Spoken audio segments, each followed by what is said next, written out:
Let me stop. Yeah, I was watching Richie Mack zoom to Thailand. Gotta support the brother doing his thing. Hopefully, I can meet him one day in Thailand. We'll see. I'm not trying to do one of his trips since I'm married, so I don't really need his little single trips. But we'll see. So we are back again with the late night philosophy, guys. Hold on, I'm about to fix the camera up, real old school style. Wow. I don't know if people remember that from the old Snoop Dogg stuff. Platow, Platow. but you know, but no, we're gonna do another late night philosophy, guys. I told you guys months ago I'm gonna dip into some of this stuff that people didn't know to bring up. What's up, Kat? She says here for a few minutes. Hello. So I'm gonna get straight into it. So 2 nights ago, sorry I wasn't on last night, but 2 nights ago I did one that was pretty good. Free will versus determinism. What's up, Moonlit? And that went pretty good. I kept it really basic. I know some people got confused, but trust me, that was really basic. Like that, because that has been an ongoing debate for literally uh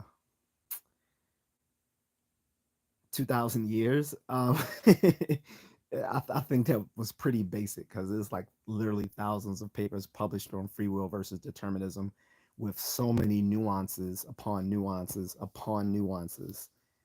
This one is the same way, this new one, but I'm gonna keep it really basic. Dualism versus physicalism, or I should say I should say materialism, but I don't want to confuse people because if you say materialism, some people who have no background in philosophy, when they hear materialism, they're thinking, you know, financial materialism. I'm not talking about financial materialism. So I'm just gonna keep it simple. Physicalism. They can be synonymous and not synonymous, and I'll explain that later. But and there's different types of dualism, but for the most part, I'm gonna keep it on Cartesian dualism, which is a type of substance dualism. People already crossing their eyes like, what the fuck are you talking about? Okay. All right.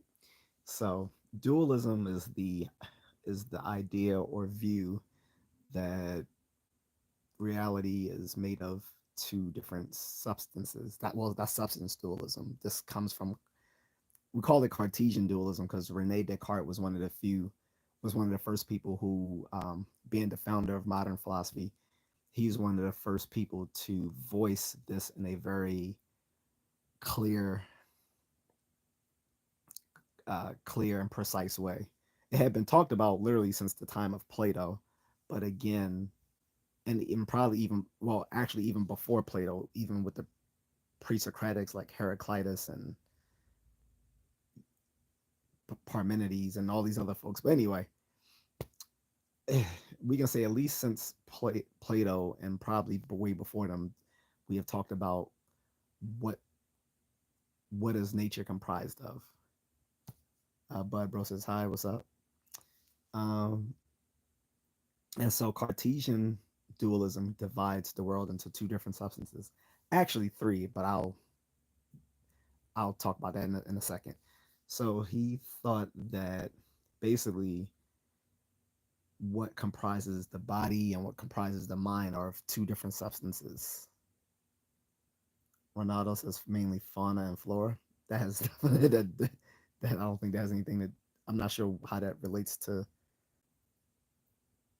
dualism, but anyway, um, unless you're meaning that's all physical, I'm not sure what you meant, Renato. But anyway, so that's substance dualism. We're also going to touch on the other types of dualism, but for the most part, we're going to stay on Cartesian dualism because I know I'm going to confuse a lot of people if I go into all the different other types of dualism. But just to be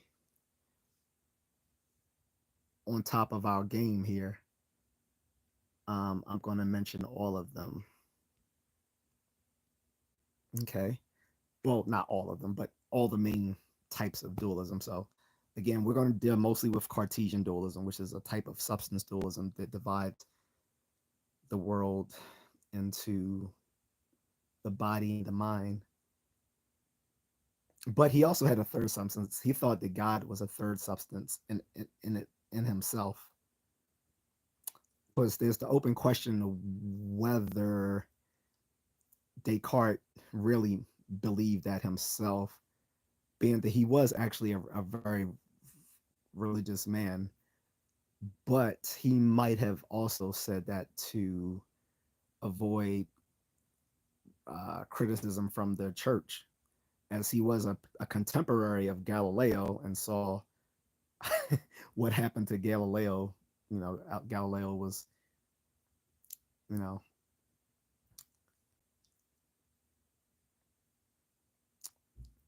exiled and removed from the church. Even though Galileo himself was a religious man, but when he wrote his book on the chief on the was it the two chief world systems and gave a mechanistic worldview, and not only did he give a mechanistic worldview of nature, he also proposed that the Copernican heliocentric uh, universe was the correct one, where the church had took the official stance that the the geocentric uh, solar system or universe was the correct one. Mind you, they were both wrong because they were talking about the universe and not just the solar system. But leaving that aside, Galileo, for the most part, was right as far as the solar system is concerned. But anyway, after what he went through, Descartes, I think, was much more careful in his writings. So it's an open question whether he really believed that God was a third substance or whether he just added that to avoid scrutiny from the church at the time. Anyway, um, what was I gonna say?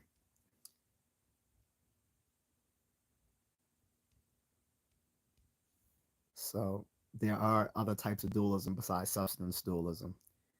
So there's also property dualism. We're going to touch on that a little bit. Property dualism says that yes, both the mind and the body are of the same substance, but that um, mental properties are separate from them.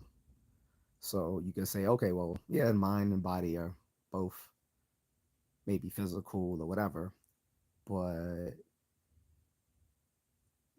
um, mental phenomena are a different property from both of them. So that's property dualism. You also have a sort of epistemic dualism. Epistem When anyone talks about epistemic or epistemology, they're referring to theories dealing with knowledge and rationality and belief. So when you're talking about epistemic dualism or epistemological dualism, um, you're saying that there's two different types of two two different types of knowledge of the world,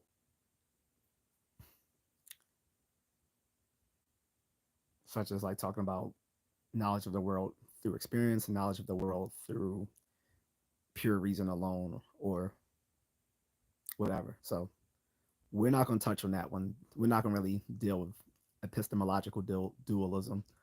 We're going to just talk about substance dualism, particularly Cartesian, since that's the most common form of substance dualism that most people deal with is Cartesian dualism and property dualism. Now, what is the rival? The rival is physicalism, or more generally, the rival is monism, which is that every that all all of nature is comprised of just one thing, one substance. Let me get back to the comments, and I'm gonna get into that. Ronaldo says probably to avoid scrutiny, the church was very scandalous and did kill a lot of people they believed to be heretics. Well, it wasn't. It wouldn't have been heretical because, like I said, he was a deeply religious man. Um, he, but you forget, so was Galileo. Like Galileo was literally good friends with Pope Urban the Eighth. He was literally good friends with Pope Urban the Eighth, and before he became Pope, like they were good friends when he was still a cardinal, and he had even encouraged Galileo to pursue his scientific studies. But when he wrote his book called on the two chief world systems, he thought that one of the characters in the book was mocking him and had other people in his ear telling him, "Oh yeah, Galileo's belittling you in the church," and that's how things got nasty. I mean, you know, he was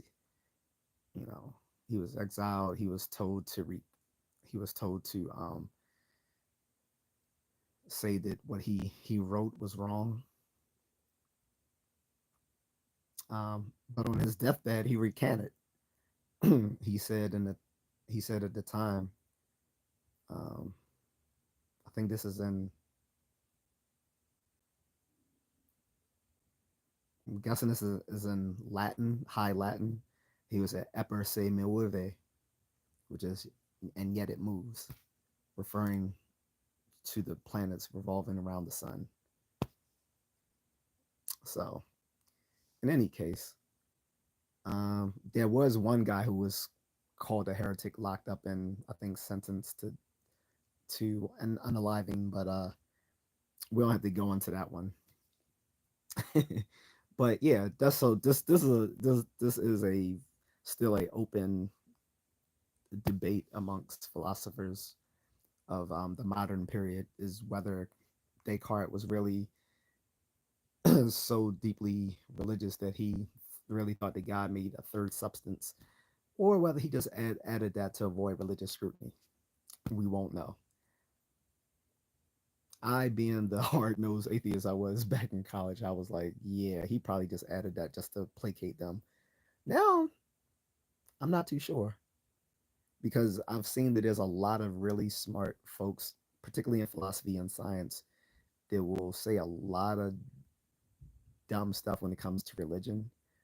And to me, I think that's because when you take things on faith, you have less, you have a lower, you have a lower bar for those sorts of things. So we don't know. So now I'm more to lean into the side that he may have actually meant it.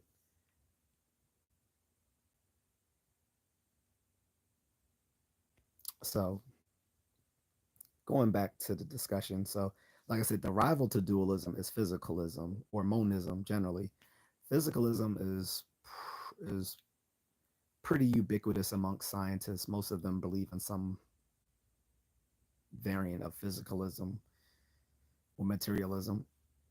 Um, it's pretty popular amongst philosophers of mind, although there are some philosophers of mind who are still dualists.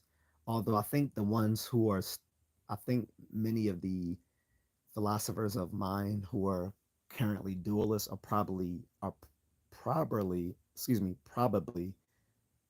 property dualists, which is, like I said, property dualists do believe the mind and the body are of the same substance or same property, but they believe that mental phenomena is a different property from mind and body, which is weird, but I get what they're getting at. They when they're saying that, I think what they're getting at when they say that mental phenomena is separate from mind and body, they're talking about two specific mental properties, which were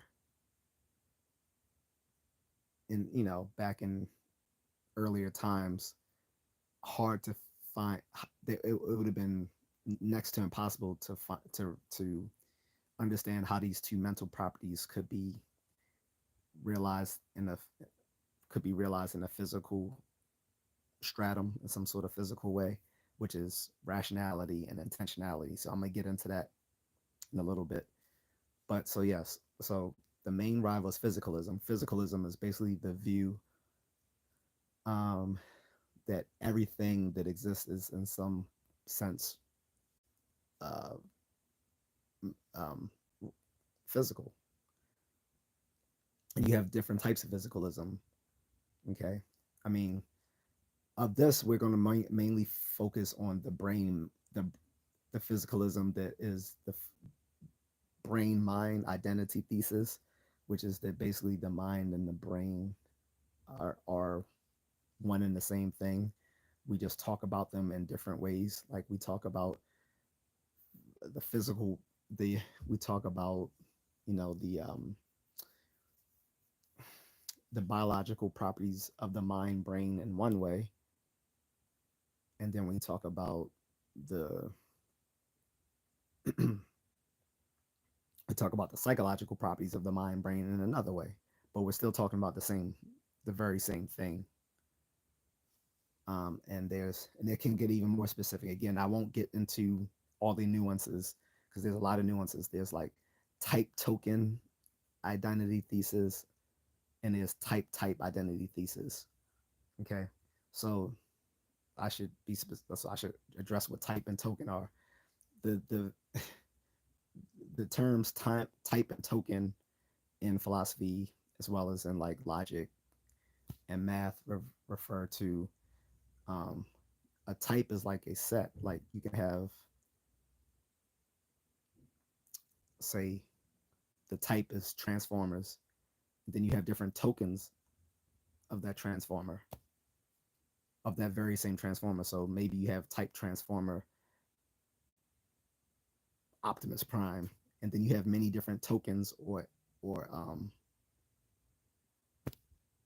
individual individual toys or tokens of that Optimus Prime, if that makes sense to you guys.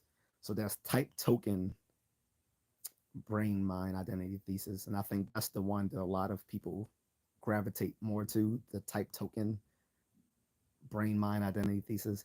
Then there's type brain mind identity thesis, meaning the brain is of the same type as uh the brain is a type, then that mind is the same type too.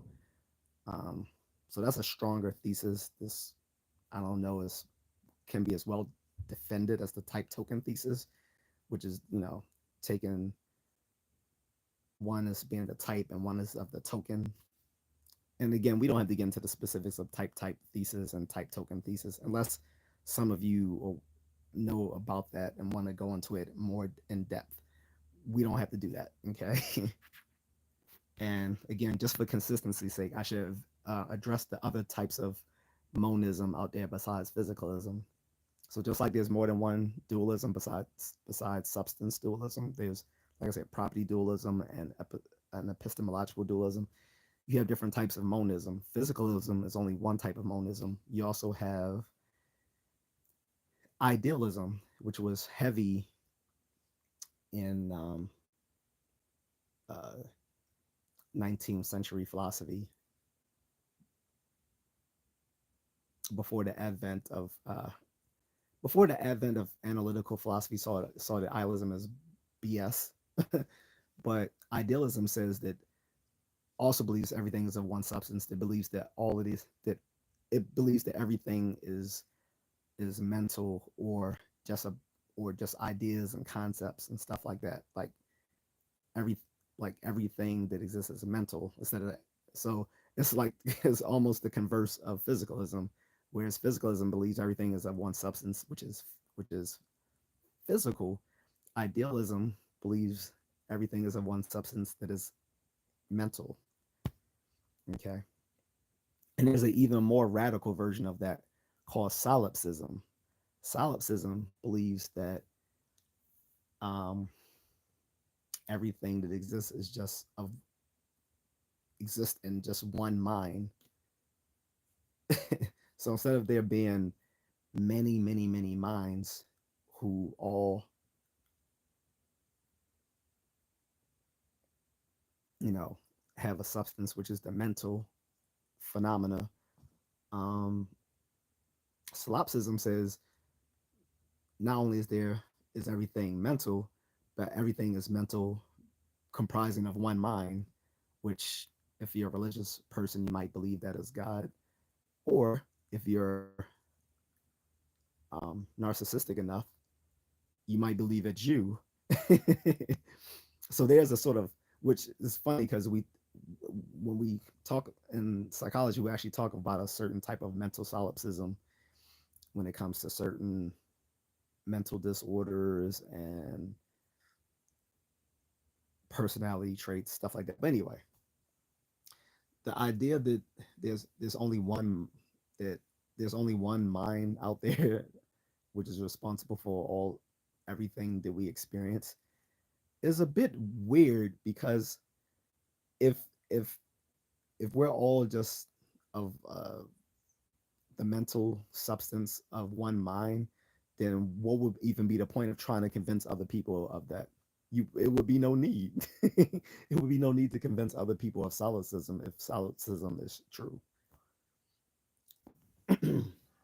If that does that make sense, guys? But did I just make everyone's eyes cross?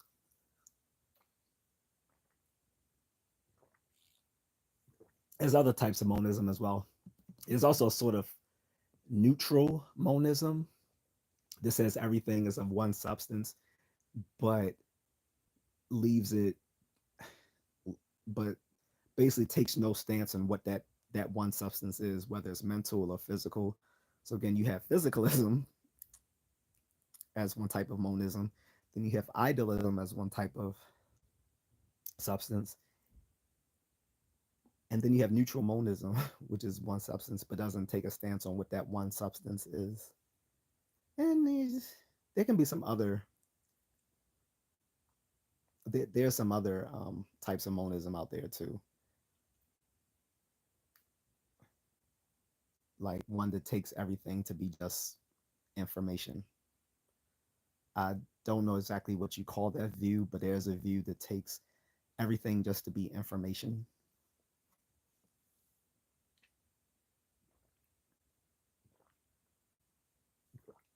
But I'm gonna stick to keep things simple. I'm gonna keep to those three things on each side. So you have dualism on one side, which can be either substance dualism, property dualism, or epistemological dualism, and you have monism on the other side, which can either be physicalism, idealism, or neutral monism.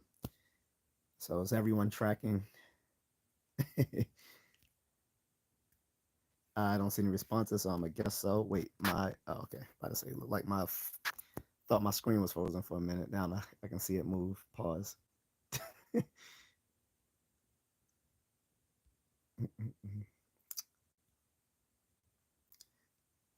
So I got everyone's attention, right?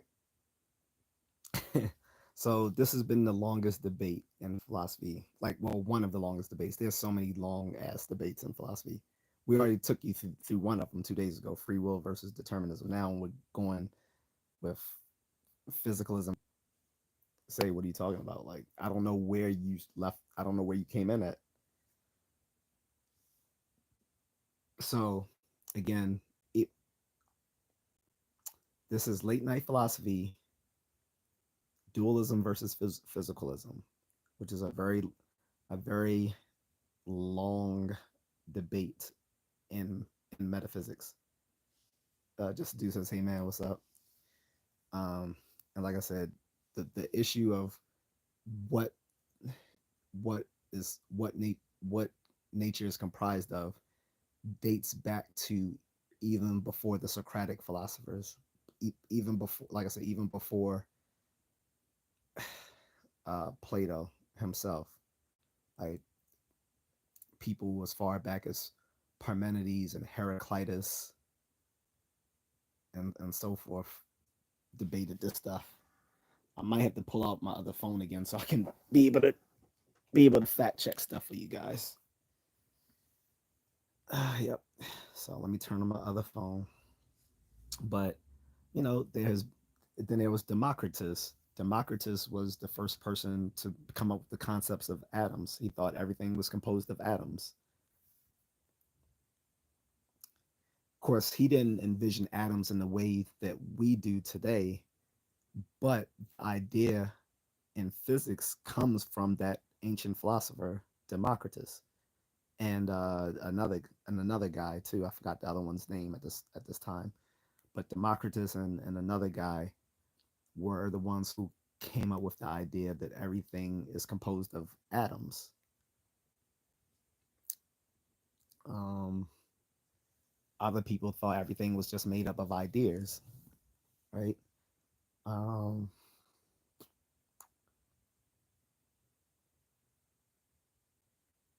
some people had other sorts of ideas like this.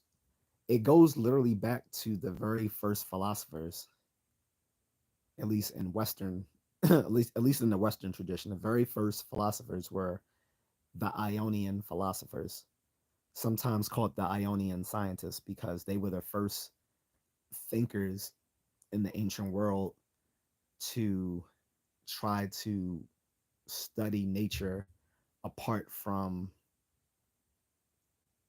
apart from uh, religion. This is what separated philosophy from religion, was this whole conversation we're having today. What is the world like? What is the nature comprised of? And Ionian philosophers had many different ideas on that.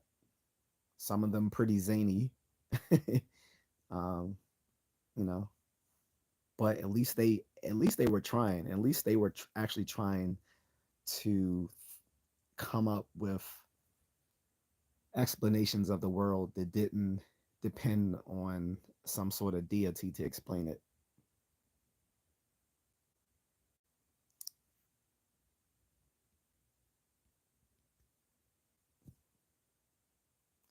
So, in any case,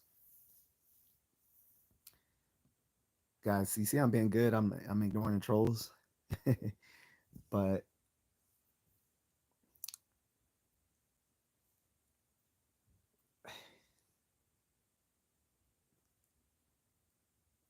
I'm only at a loss for words because it's literally so much to talk about. It becomes overwhelming, which is why I'm gonna try to keep things as simple as possible.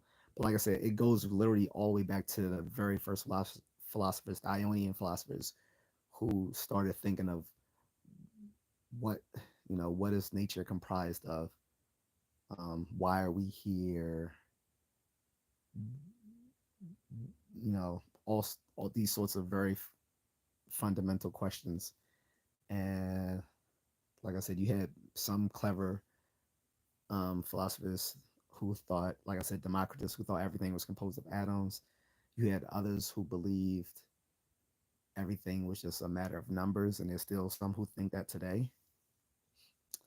Um, you had people like Plato who thought that everything we experience is just a crude version of what really exists. That the actual things that exist are out there in this um, world of ideal forms.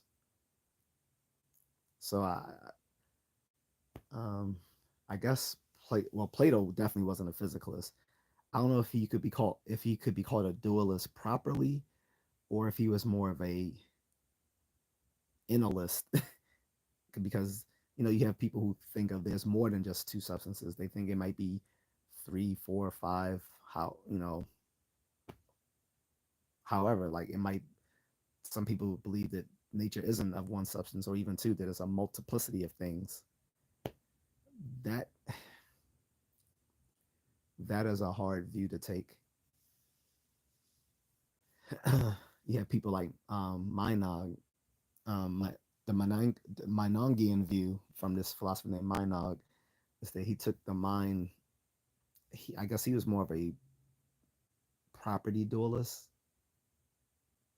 maybe thinking that the body and mind are of something, and then the mental was of something else.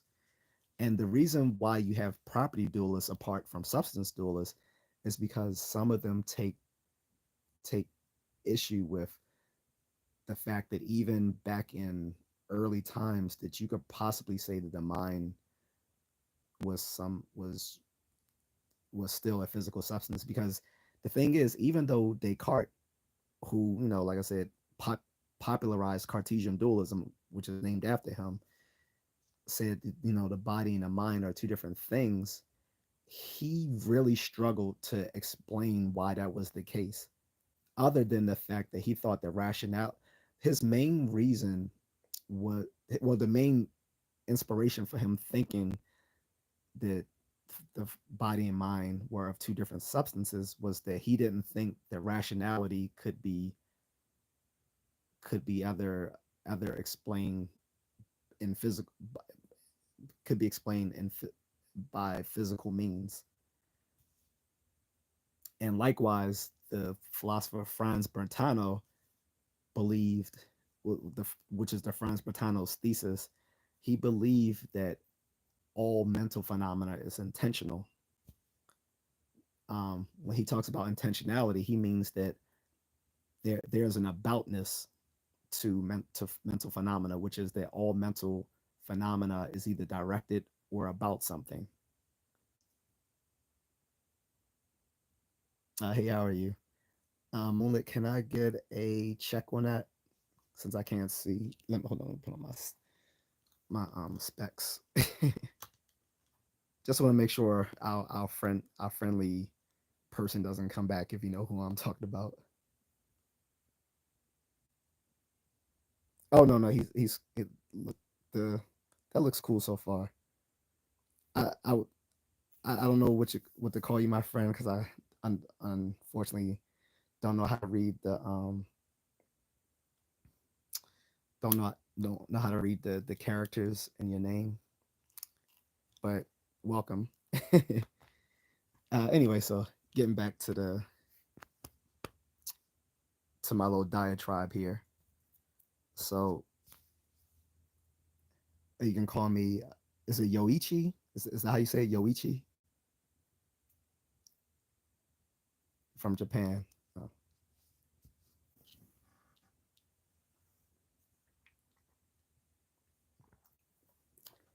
how are you doing? So let me get back to our little story. And if anyone needs me to catch them up to what I'm talking about, just let me know.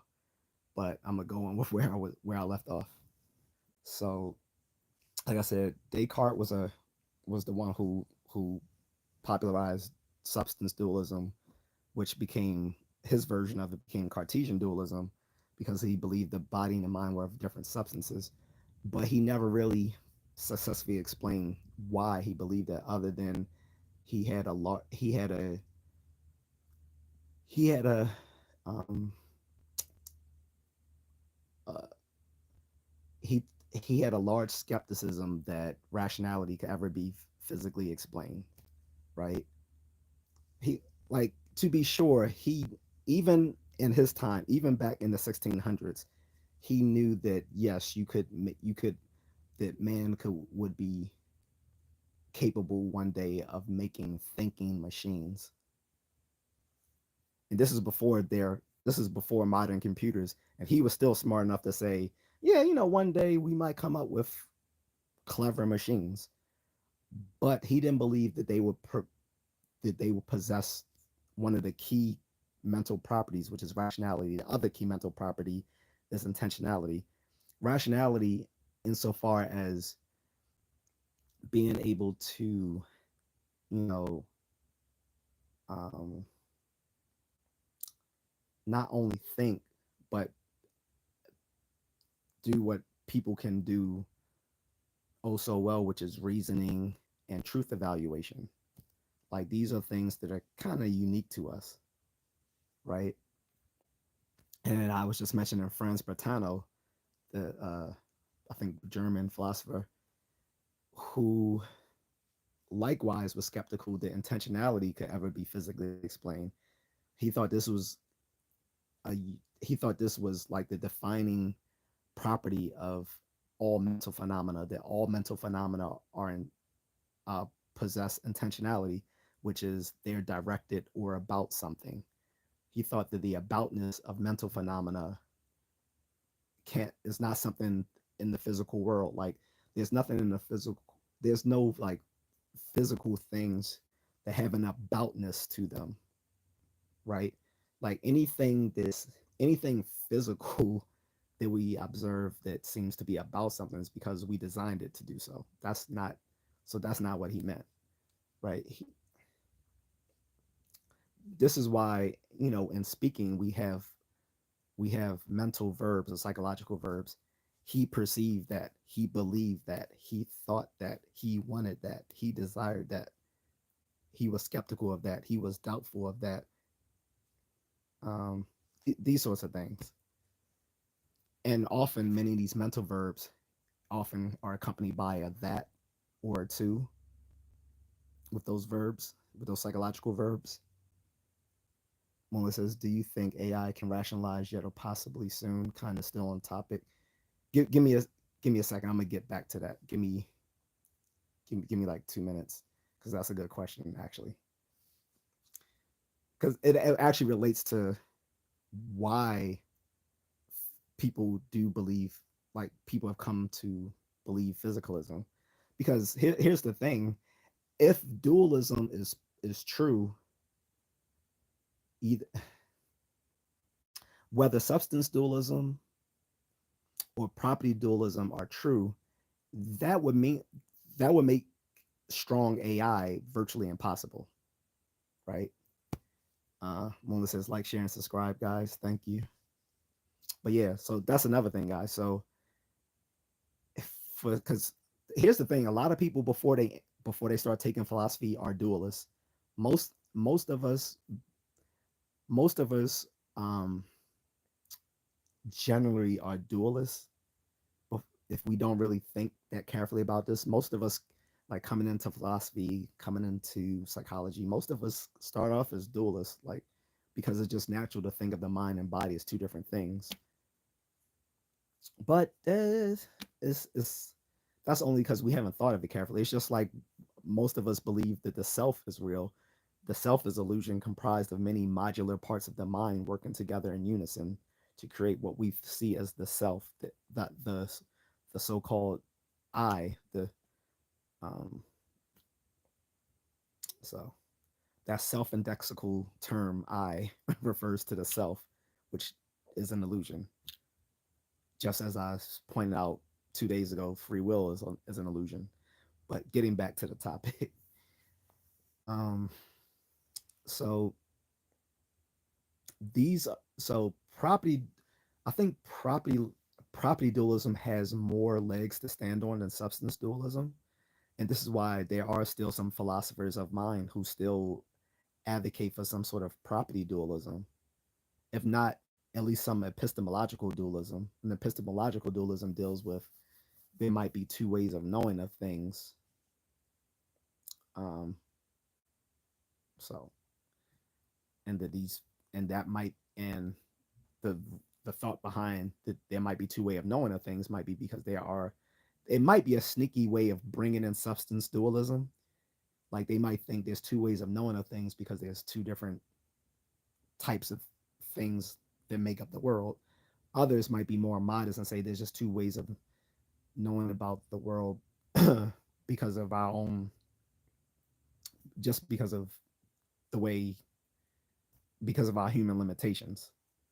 So again, I'm not going to concentrate too much on epistemological dualism. But like I said, as long as people have thought that the world is comprised of more than one thing, there's also been people who thought it's only composed of one thing. Like I said, going back to people like Democritus who believed everything was composed of atoms. And I'm struggling to to remember some of these other philosophers um, who believed who has different sort of similar beliefs. I'm gonna look up Heraclitus here and see what he thought. And I'm not gonna miss your question, Moonlit, either.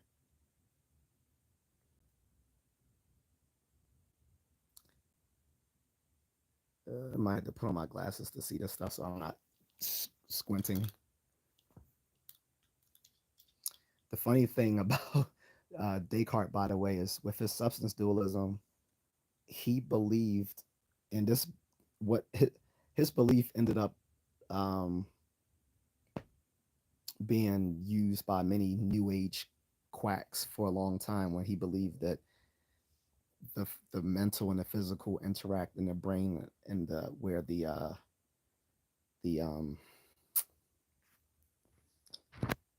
what's that part of the, mm, the where the pineal gland is.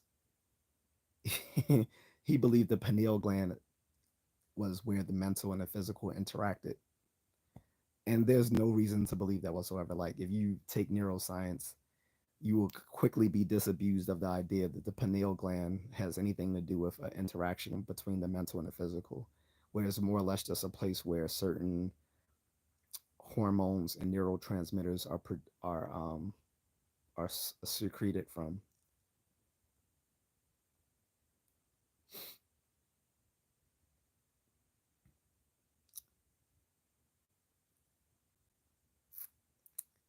But let me. I'm looking up Heraclitus here, guys.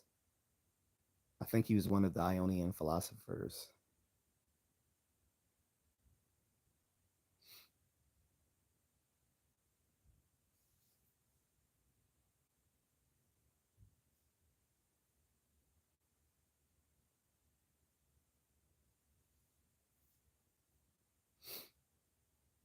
But yeah. So on the opposite side, there's monism. Monism is the belief that there's only one substance, and there's different variants on that. Our take here is that I'm going to say that physicalism is the rival to dualism, and that physicalism is from all reason that we have to be the correct one. And there's many different versions of physicalism. Okay.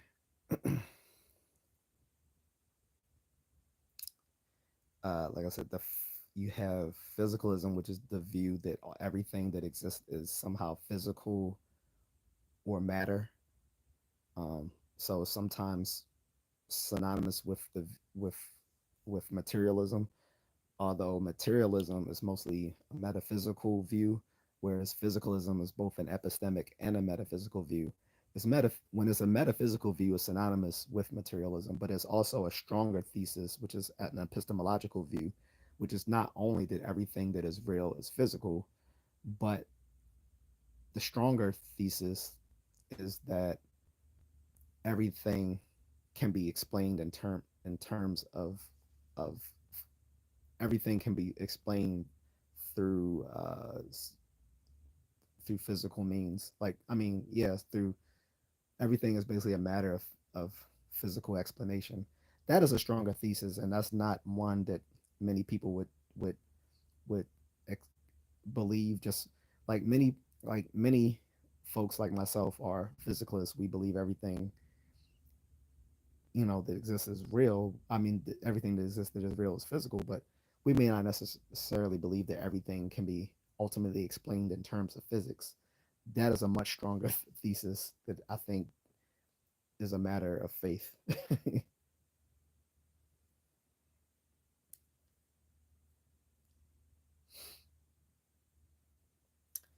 And like I said, so we go back to the very first recognized philosopher, Thales, and there was more than one Thales. So when I'm speaking of Thales, I'm talking about Thales of Miletus. Back, this guy comes is goes all the way back to like 600 BCE, or BC for you Christian folks. But he goes back to like 600. Well, he was born in like 624 BCE, or around that time. We don't know exactly because that's a long goddamn time ago. But he Thales of Miletus was the very first philosopher, and he himself believed that the universe is composed of one substance. So going back to the very first philosopher, at least in the Western tradition, The very first philosopher was Thales of Miletus, and he believed that the universe is composed of one substance, but he believed it was water.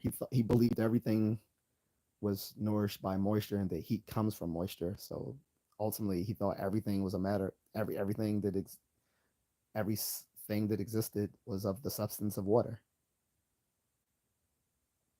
And he was like a mathematician as well. And I told you guys, there's always been a connection between math and philosophy, which is, like I said, why in analytic philosophy you have to be able to do mathematical logic or symbolic logic, because the logical rigor is what gives rise to analytical philosophy. And for a lot of mediocre college students, logic ends up being a weed out class. So they end up deciding not to pursue philosophy after they have to take logic, and they can't handle it. Arguably, though, if you can't do college level math, you probably shouldn't be in college. But that's a whole different subject for a whole different day.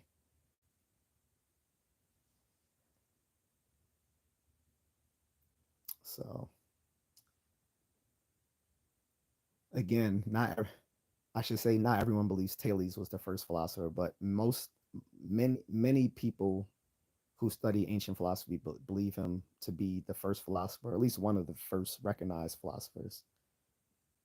Is all I mean. Well, of course we gotta look at this from a point of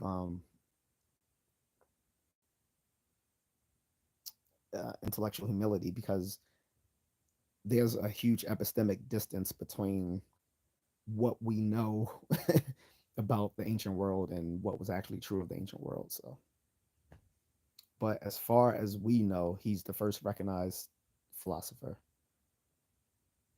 Amon says, "Yeah, everything is of water." That's an interesting thought for being from way back in the day. No, yeah, being he's the very first philosopher. Well, the very he's considered the very first philosopher to think of something like that. That is clever. This is why, like I said, the Ionian philosophers are separated from religion, because they would averse people to think of the world in a mechanistic uh, terms, instead of looking at everything as being made of, you know, being either created or inspired by the gods.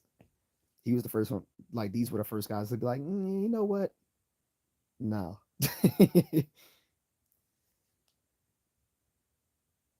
So I just missed there. Get back to my page here. Mm-mm-mm. But yeah, he's a very interesting person to read about if you guys ever want to read up on ancient Greek philosophy. He's, like I said, often accredited with being the first philosopher, and he proposed the first principle, arche, of the cosmos, water.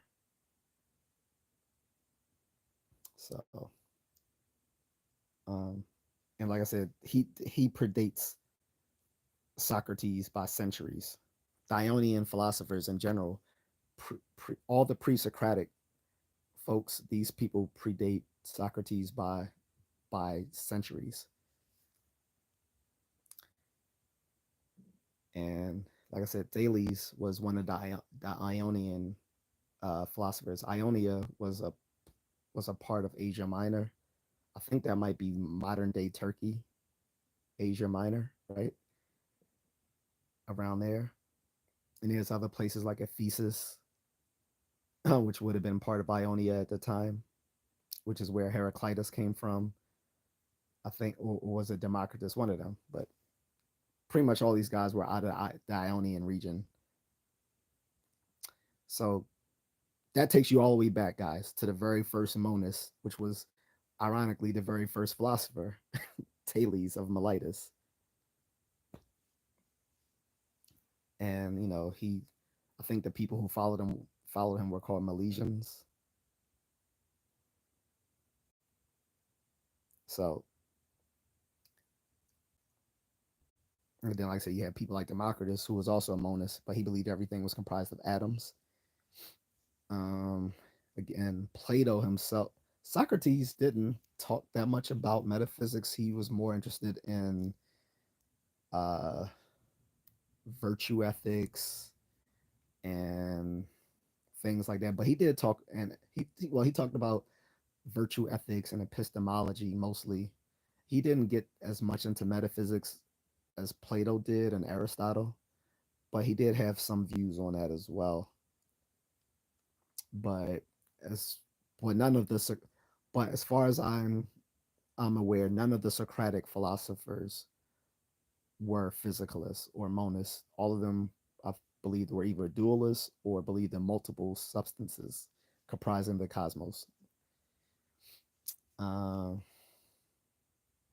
so we jump back up to Rene Descartes, who believed in dualism, a substance dualism. The mind is one thing, the body is of another. And then if you want to be even more specific, a third substance, he thought God was a third substance in himself. But we can set that aside. Okay. Um, Getting back, so I said I was gonna get back to Melissa's question. So he said, "Do you think AI can rationalize yet, or possibly soon?" Um, can they rationalize? Yes. Um,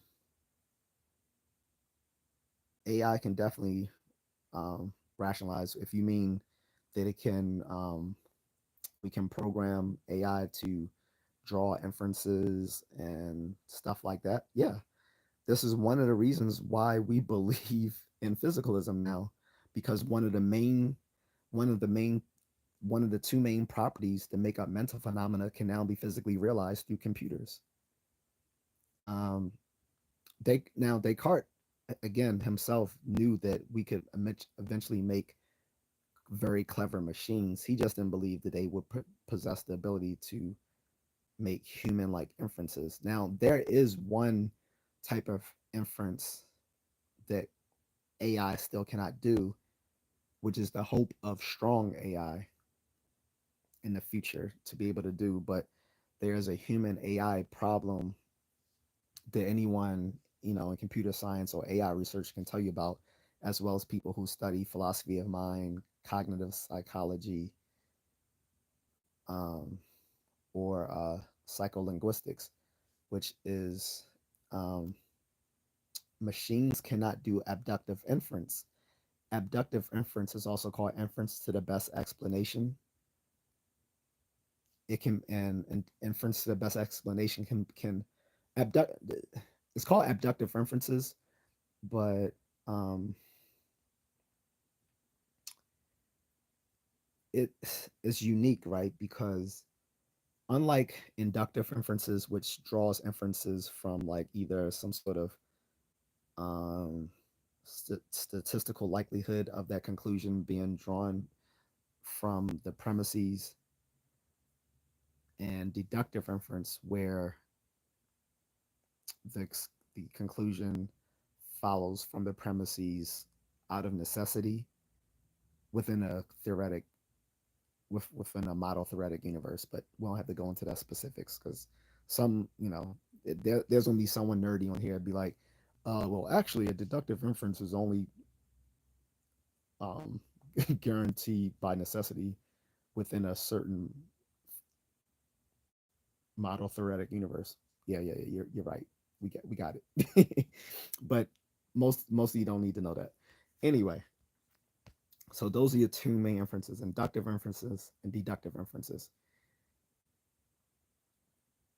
AI can do both of those. They can draw inductive inferences through using probability and statistical analyses, and it can do deductive inferences because deductive inferences are what machine learning does best, which is using logic through formal language programming to draw deductive inferences. However, the most human-like of inferences that we do on a daily basis, abductive inference, they cannot do. This is a more global sort of inference that all people were all normal brain people are capable of, and we have yet to know how to program it into computers. The reason why is because unlike inductive inferences where an inference can follow from a statistical or probabilistic um, um, analysis, and deductive inference can be drawn through a necessary connection between the premises, um, which would be a logical syntactic sort of connection. The abductive inferences, or inference to the best explanation, has to make a certain logical jump. And because we don't know how humans can actually do it, we don't know how to program that into into a computer. We can't program into a computer something we don't even understand how to do, how we actually do it. But we we make abductive inferences all the time. If you're thinking of different things of abductive inferences, think of Sherlock Holmes. Well, I know a lot of people don't read anymore, but for any of you who are still nerdy or old enough to remember Sherlock Holmes, every time he used to say, "Well, it's mere deduction, my good sir, my dear Watson." Actually, he was wrong when he many of those many of those conclusions he would reach in those novels were actually abductive references, because they did not necessarily follow from the premises. He had to make some sort of logical jump to reach those conclusions, which were often right. And we don't exactly know how people do this, other than this is one of the most human of sorts of reasoning. The ability to draw an inference from the best drawing an inference to the best explanation, despite there being a logical gap in information from those premises to that conclusion. We don't know how to program that into a computer, because we don't actually understand how we do it. And until we do, we won't be able to program that into a computer. And I mean, there's the further skepticism that even if we do understand how we actually do it, it still may not be able to be something we can teach a machine to do. So to answer Mulla's question, AI can do some rationalization that humans can do, but not fully. But the fact that it can do so much of what we consider human like reasoning is why many of us are physicalists about the mind in the first place. Because as far as we're concerned now, many of us in cognitive science and philosophy of mind define the mind as any intentional representational system. Okay, any intentional representational system can be a mind. It doesn't have to be physical. It can, it can be. Well, no, I mean it has to be physical. I'm sorry, but it can be realized in multiple different ways, either through a squishy brain, or in the silicon chips of a computer, or as a hive mind of a billion people working together in unison. Like this was this was actually a thought that a billion Chinese people working together in unison could be considered a mind. I don't know why they chose Chinese people, but in the philosophical literature, they were saying that a billion Chinese people working in working in symphony with each other could be considered a hive mind. So the mind can be realized in multiple different ways, or we might discover like a alien species that has a mind brain completely different from ours. It may not be composed of organic material. It can be some material that's hybrid, organic and synthetic, or purely synthetic, or made of as of some yet substance we haven't discovered. I mean, some other physical substance that we haven't yet discovered, like some new elements or whatever. So, um,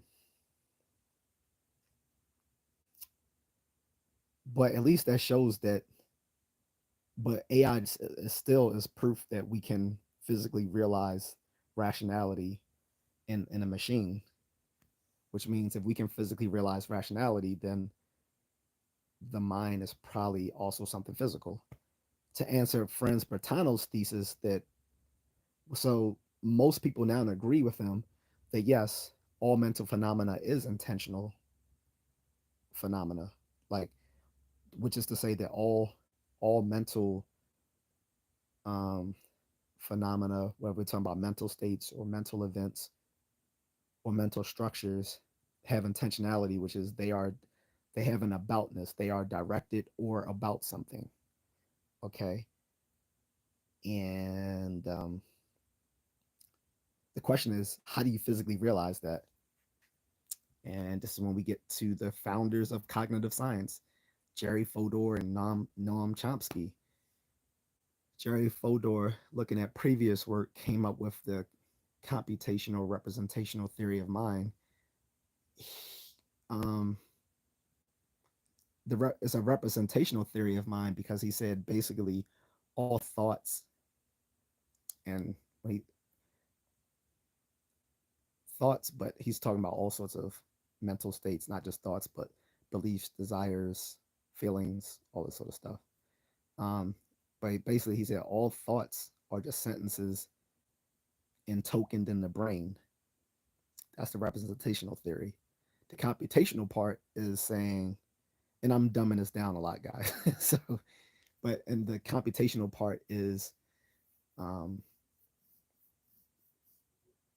and then those thoughts, which are in token in the, which are sentences and token in the brain, are thereby defined over computational like processes, and that gives you the computational theory of thought, or what might be called the representational theory of mind.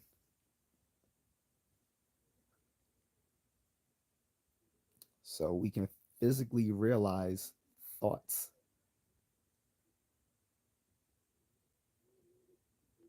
which are intentional,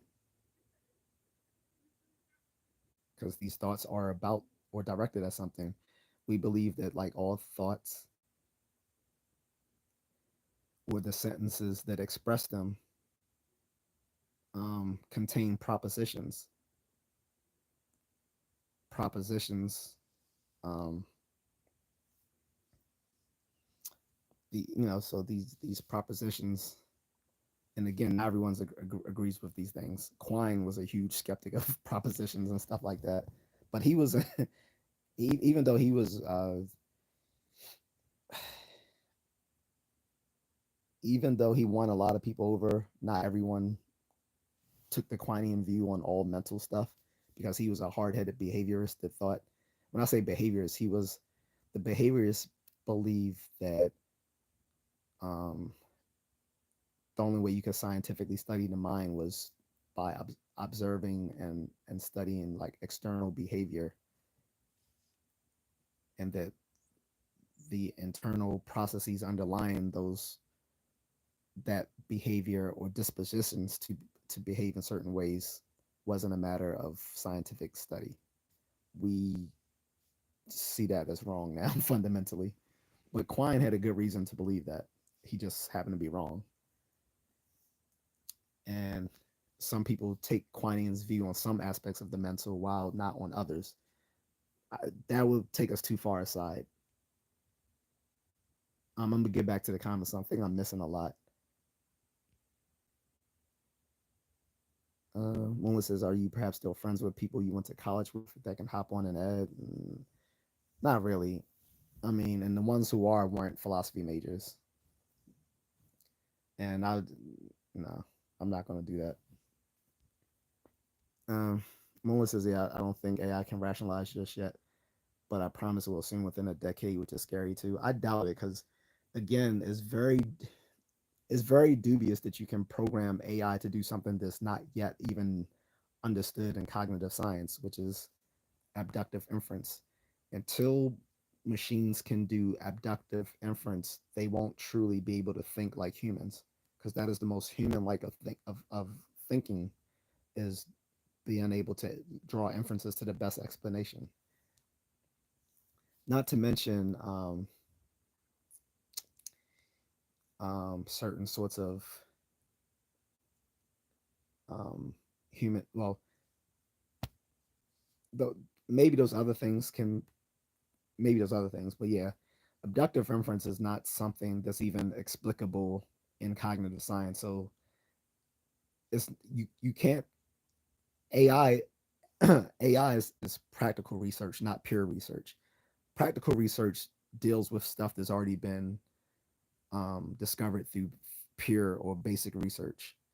Like it works with things that have already been discovered through basic and pure research.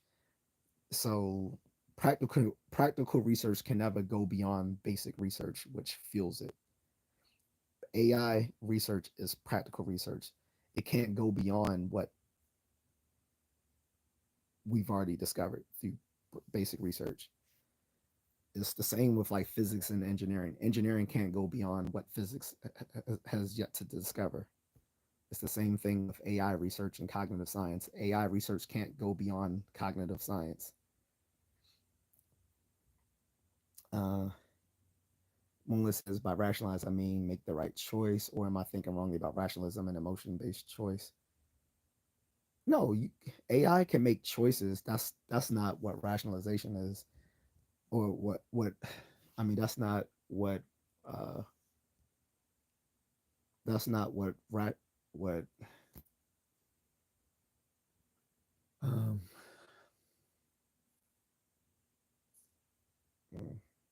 I'm trying to be because I want to make sure I'm using my words correctly.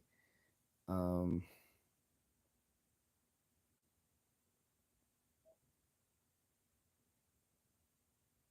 that's not.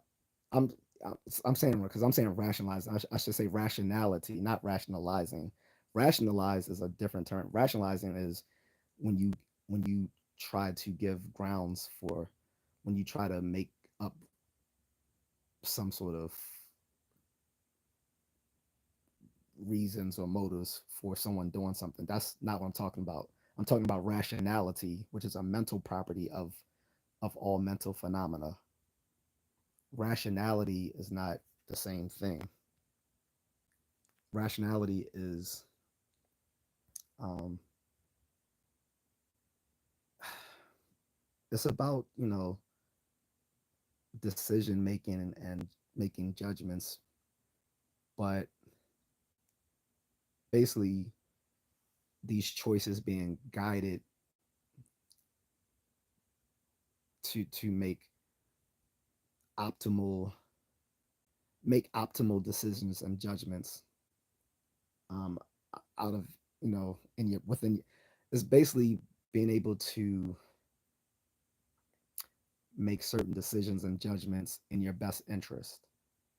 That that is a that is rationality. Being able, and I'm saying it crudely, but I think that's fine enough for a late night discussion. Basically, rationality is like, being able to make certain decisions and judgments within your best interests. Um, and so, yes, we can physically realize that in machines.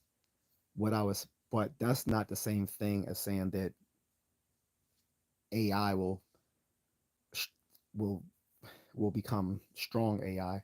Strong AI has to be both rational and intentional in the sense that a human can be. And until we solve the human AI problem, that won't be able to be had. And if you've never worked in AI research and if you've never done cognitive science, you don't know how big of a problem that actually is.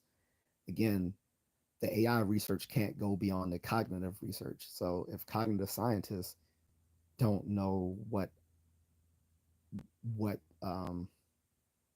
what processes are involved in abductive inferences, they can't teach that to machines. And being the abductive inference is the most common of human inferences, that's going to leave any a that's going to leave out the possibility of any sort of strong AI. Melissa says, "Don't say the C word. Remember, it's actually C New Year's today." Oh, for Wednesday, right? No, I think I so because I've used it, because you notice I slipped and said it a few times before, and those videos were still monetized. I think if I'm using it in a way that is complementary towards them, it's okay. I think it's only when you use it in connection with anything that can be triggering as far as political speech, then it will demonetize things. But I think if you use the C word devoid of anything political, it's okay. I think because like I said, I've slipped and said it twice in the last few live streams, and they didn't they didn't demonetize those videos. You said they setting up fireworks all day today in my area. Yeah, I'm probably gonna post something on my personal Facebook tomorrow. I know they're doing something because they celebrate it in the Philippines too. Moon says, "Oh, okay, yeah, I got it now. Try and absorb all this is a bit difficult for me, but much appreciated for dumbing it down for us. No problem." So yeah, when I'm talking about so the two main properties of the mental are rationality and intentionality. And because back in the day no one thought that these could ever be physically realized, they thought that either the mind was of a completely different substance than the body, or they thought that whereas the body and mind may be both physically realized, that the mental properties of the mind itself is something completely different. So that's what gives you either substance dualism or property dualism.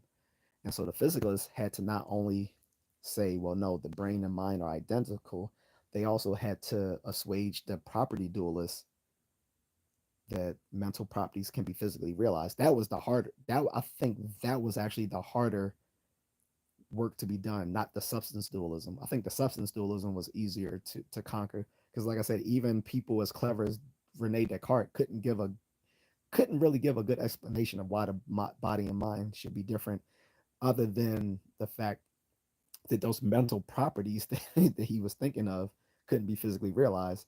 But more clever, well, not more clever than Descartes, but other philosophers came along and said, well, okay, we can see that the mind and the body are both of a physical substance, but those properties of the mind are something completely different. So it was a more nuanced view. And when Alan Turing gave us the modern computer, that was the first deflation of of of dualism, because Alan Turing showed us that we can make machines rational. We can make a physical thing rational. We can make machines rational through machine learning. Machine learning is rationality put into a physical substance. Using his Turing tapes, um, they wrote program, and the machines churned it out and would actually produce, deductive inferences. Um, so Alan Turing was the first one to come around. He was a mathematician and a philosopher in his own right. Not enough can be said about Alan Turing. Alan Turing was probably the first person that came along to help us get to a real physicalism. Agnes says, "Good night, sir. How are you?" I'm doing fine, thank you. But yeah, so Alan Turing was the first one to come along and give us evidence that that the mind can be physically realized, because he showed us how rationality could be physically realized in a machine through the modern computer. He did so much. The man did so much. He did mathematical biology. He gave us the modern computer. He helps solve the he helped us basically win World War II by breaking the Nazi codes. He he did so much, and he was poorly rewarded for it. Like, accused of uh, you know, you know, for being gay, and it, it's a travesty. I mean, the UK has formally apologized to the Alan Turing estate, but still, you took away a genius to the world, and there was so many. I don't know. It was so many 20th century Jewish thinkers who basically gave us the world as it is today. People like Alan Turing and Albert Einstein and Sigmund Freud, and just so many people. But anyway, off my off of my soapbox here. Agatha says hi to Moonlit. Moon says Agatha, welcome back. It's a good convo. So getting back, so Alan Turing was the first one to give us a a sort of computational theory of mind when he showed that rationality can be physically realized, right? And then, like I said, we had people like Noam Chomsky who came about and defeated behavioral psychology because they're the most prominent psychologist back in the 40s and 50s was B.F. Skinner. Anyone who's taken psychology knows B.F. Skinner. He wasn't a bad guy either, by the way. And not everything he said was close was actually wrong. He gave us Skinnerian conditioning, which is still used today, even in particularly in behavioral therapy. But he tried to reduce all of linguistics to verbal behavior, the dispositions to say a certain thing or to to it just didn't work. Like it was a really clever book that he wrote with tons of research showing verbal dispositions to utter one thing as opposed to another thing and how you can condition children so that they learn language. But Noam Chomsky just came about and obliterated in this blistering essay showing how children learn language devoid of any sort of conditioning, um, and showing how most of language learning is actually innate and stuff like that. So he's one of the, like I said, so he's one of the founders of cognitive science as well. And through his work and Fodor's work, they showed um, that the other big mental property intentionality is physically realized because these the the semantic content is physically realized in the in the mind through in some sort of logical syntax form. Like it may not take the actual form of like first order logic, but the mind actually processes it similar in that way. Um, and he was basically saying all thoughts are sentential. It's like because not he's like even he's like well maybe not all thoughts are sentential, but by and large most of them are. Like for instance, like there's some we have mental images which are nonverbal, but then you do the thought experiment where you tell people, hey, close your eyes and imagine a giraffe, and people will close their eyes and try to image a giraffe in their head. And like because my professor did that with us, he was like, now when you imagine the giraffe, did you also imagine somewhere in your head some sort of mental captioning saying giraffe along with the image itself? And he was like, it's hard to divorce to completely divorce some sort of mental image from some sort of sentential part of it as well, something that actually mentally captions it as giraffe as opposed to something else. Like when you image a giraffe, there's also something verbal and sentential there that also kind of captions it as giraffe as opposed to like an orange or a monkey or something. So that was one thing. Then of course you have in cognitive science the connectionists who have shown that on a physical level, um, thinking is a matter of neural networks. But there's these folks that call themselves radical connectionists who believe that not only are is the mind physically realized through neural networks doing all the cognitive processing, but that's all there is. It's just the the the connections between the neural networks. That there's no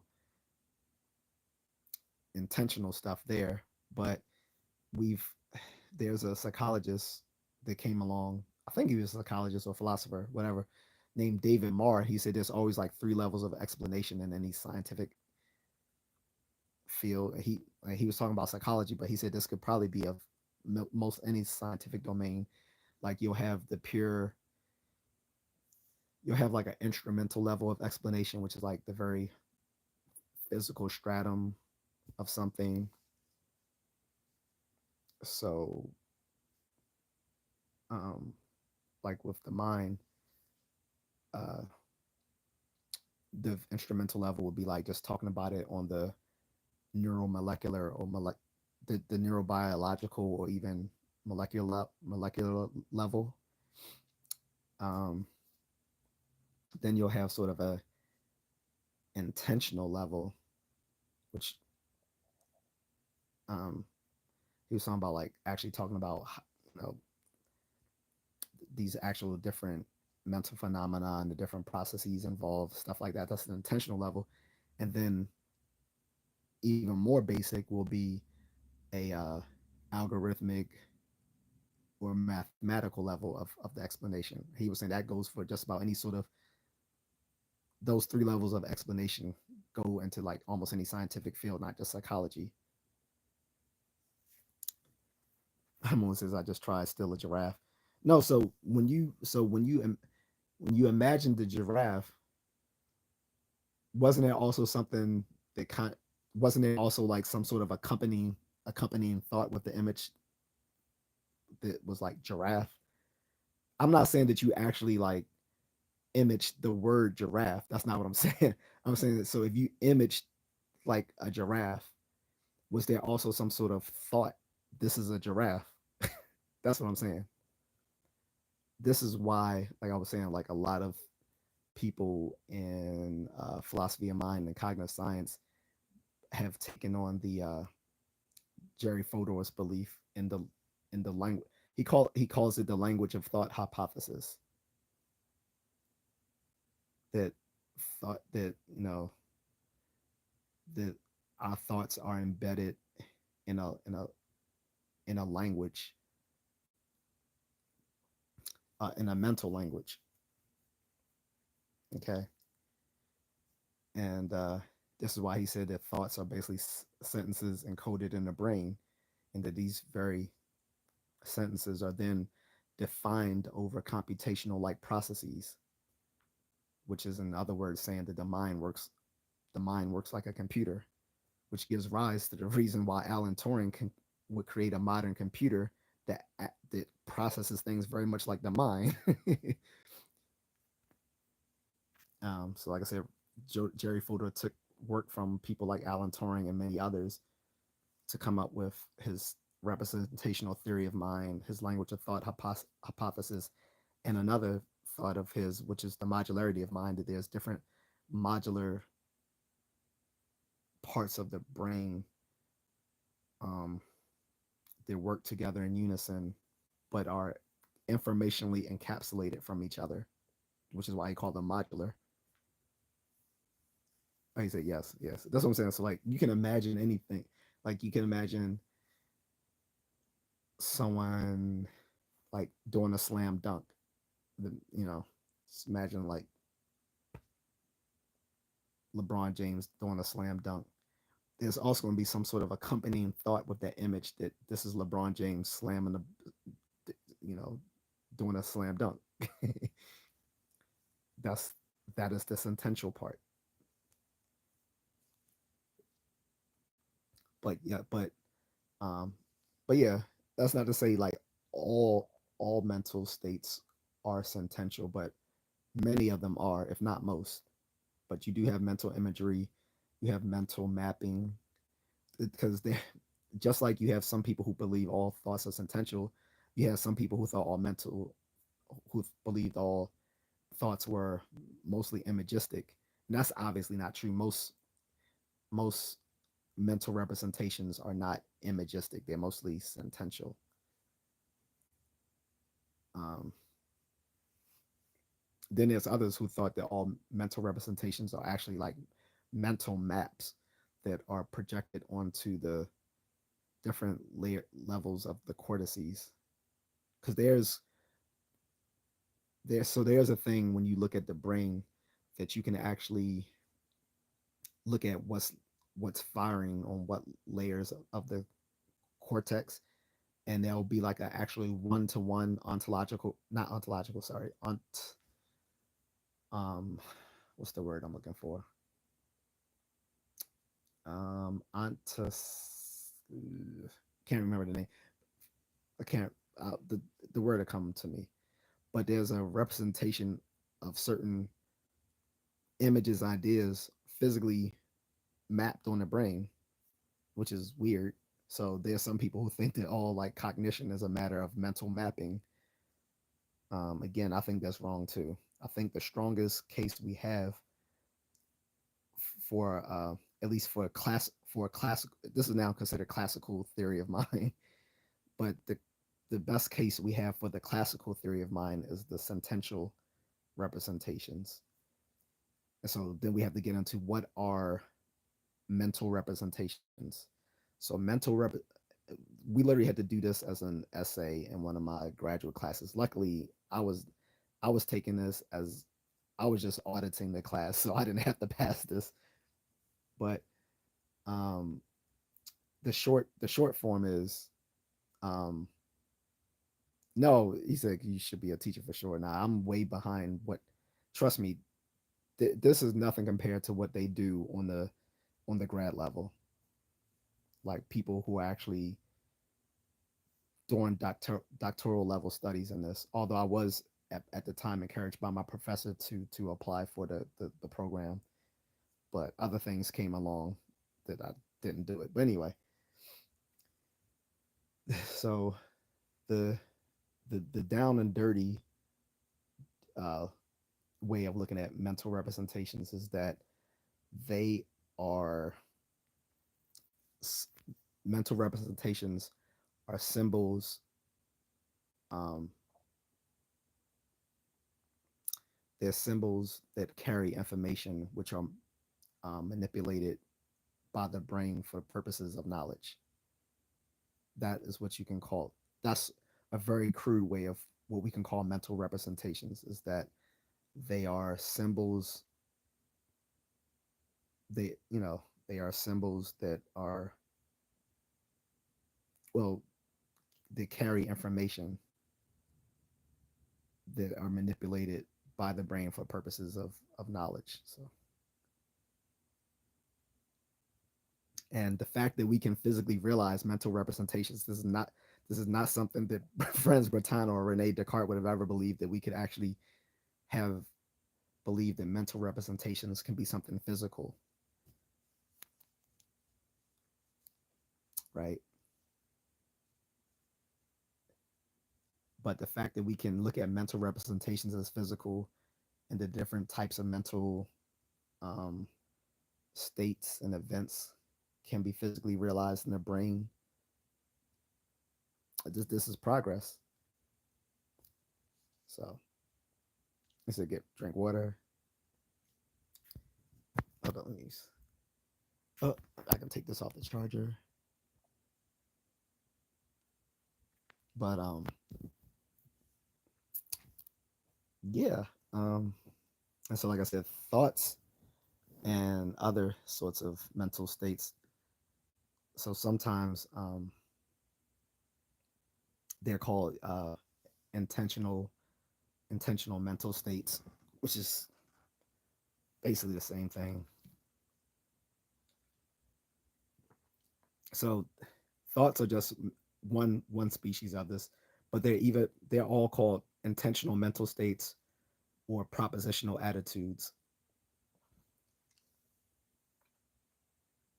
But if you hear someone talking about propositional attitudes, they're usually talking about intentional mental states. Although when people say propositional attitudes, they can be talking about the propositional attitude states, or the propositional attitude relations, or the propositional attitude verbs, which I was just talking about earlier. Like he believes X. He thinks that X. Uh, he wants X. He desires X. He perceives that X is blah blah blah blah blah. Um, he saw X. Um, these are all propositional attitude verbs because they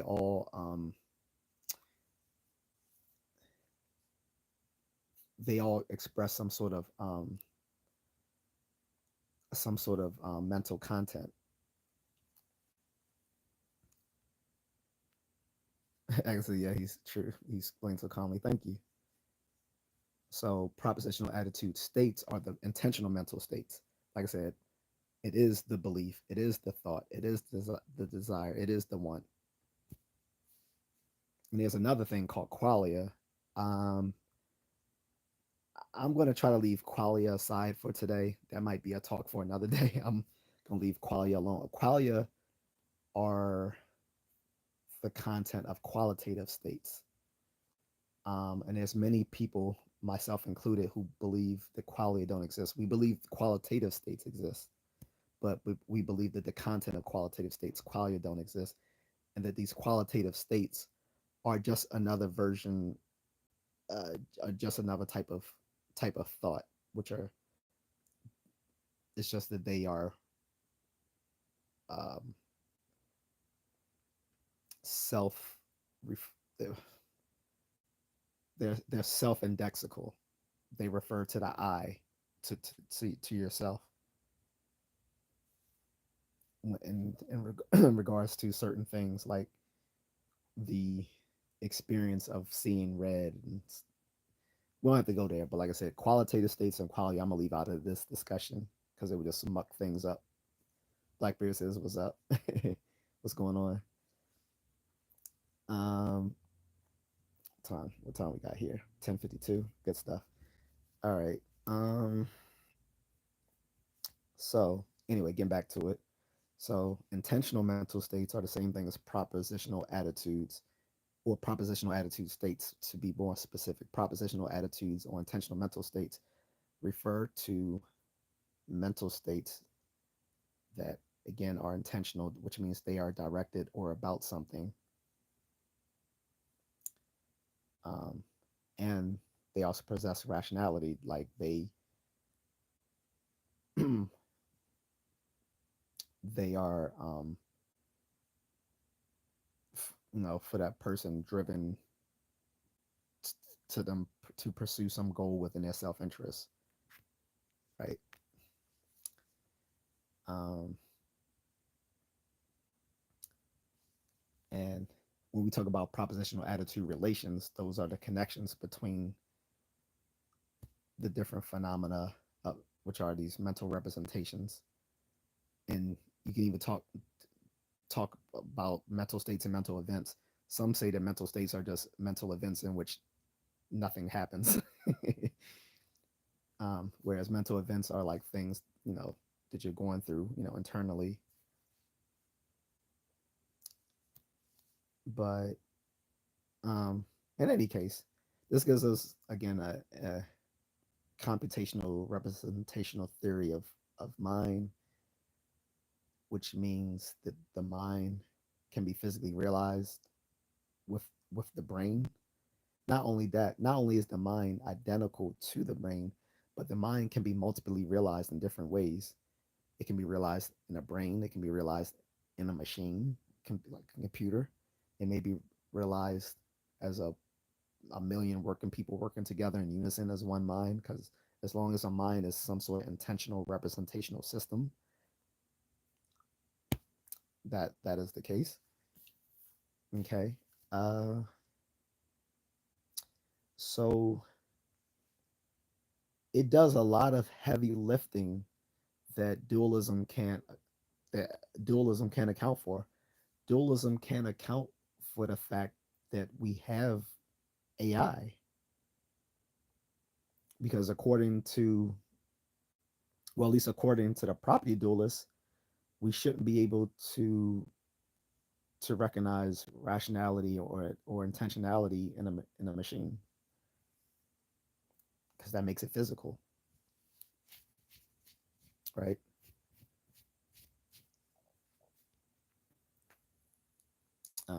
So like I said, the first, the first defeater to dualism was when Alan Turing came up with the modern computer, and that got worse. You know, most people may have heard of the Turing test.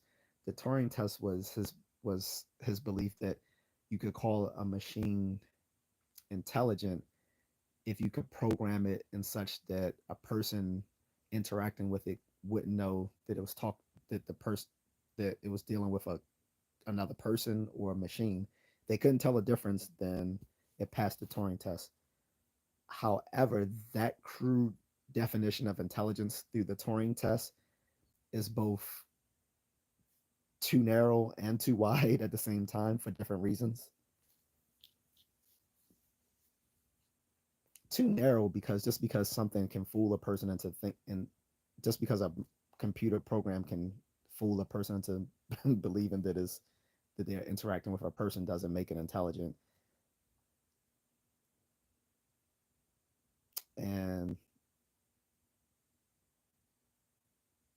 too wide in the fact that it made like what what are the what are the specifications here? When we says I suppose I don't agree with dualism at all, that doesn't seem open minded. Well, bear in mind, like I said, most people before they get any sort of like higher education training, most people are usually dualists before, if they don't have to think about it carefully. Most people do think the mind and body are different things. I mean, look at how it's discussed medically. Usually medically we talk about physical diseases and mental diseases. Although we know now through neuroscience that all behavior is a reflection of the activity of the brain, meaning that things that are mental illnesses are caused by something going on wrong in the brain, right? This is why we get this is why they prescribe um, psychiatric medication for people who have severe mental illness, because we realize there's something wrong with the brain. It's not just something spiritually wrong with them or them where they lacking certain willpower. It's something like there's something physically wrong with people who have mental illness, who have addictions, who have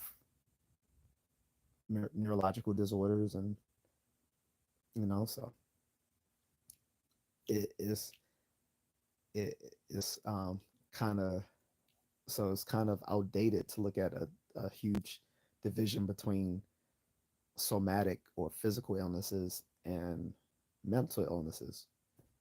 We realize that mental illnesses are more likely just neurobiological problems that we don't know the root causes of yet.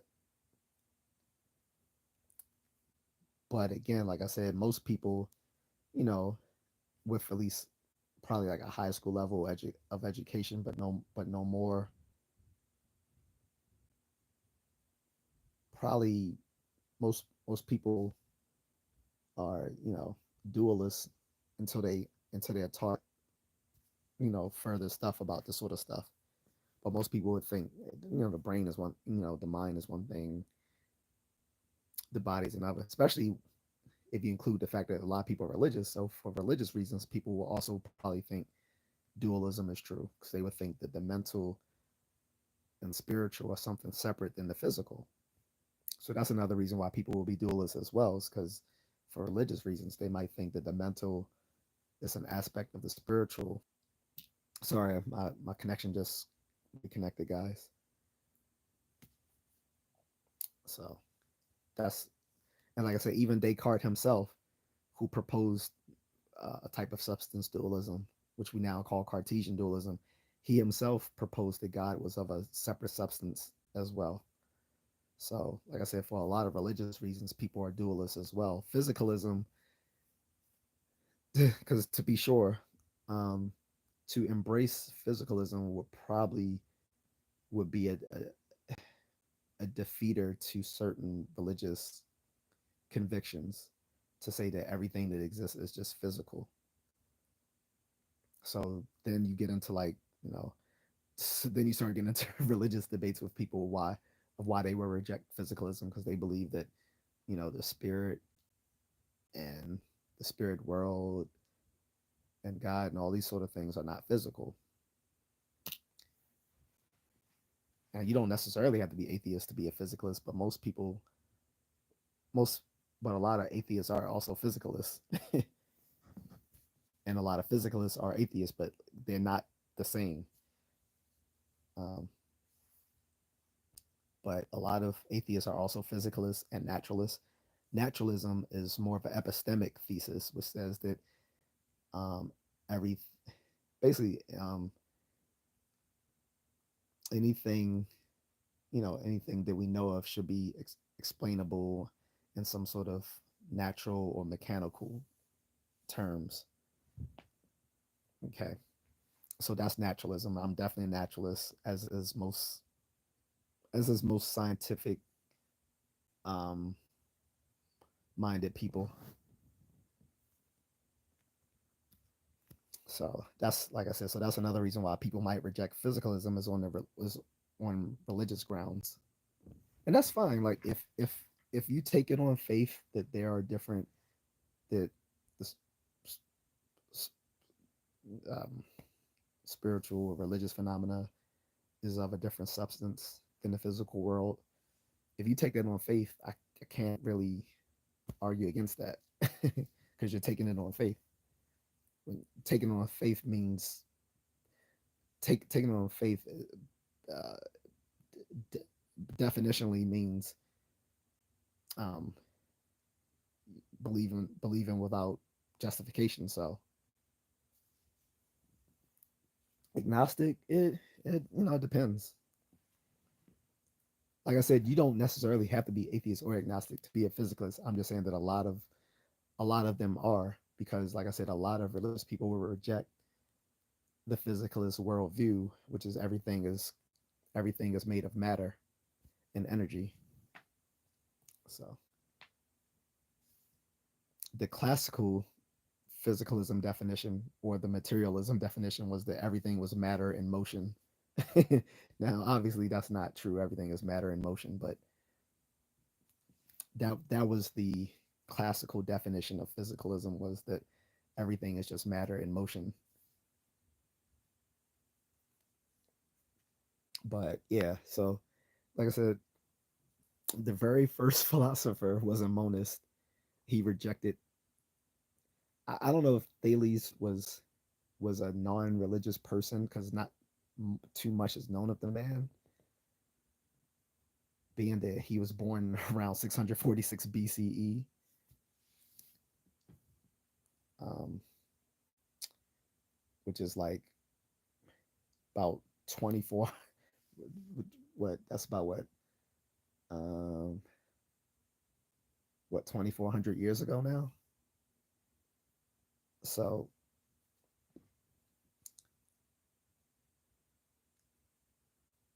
all like what I like I said, all I can say is that the very first philosopher himself was a monist.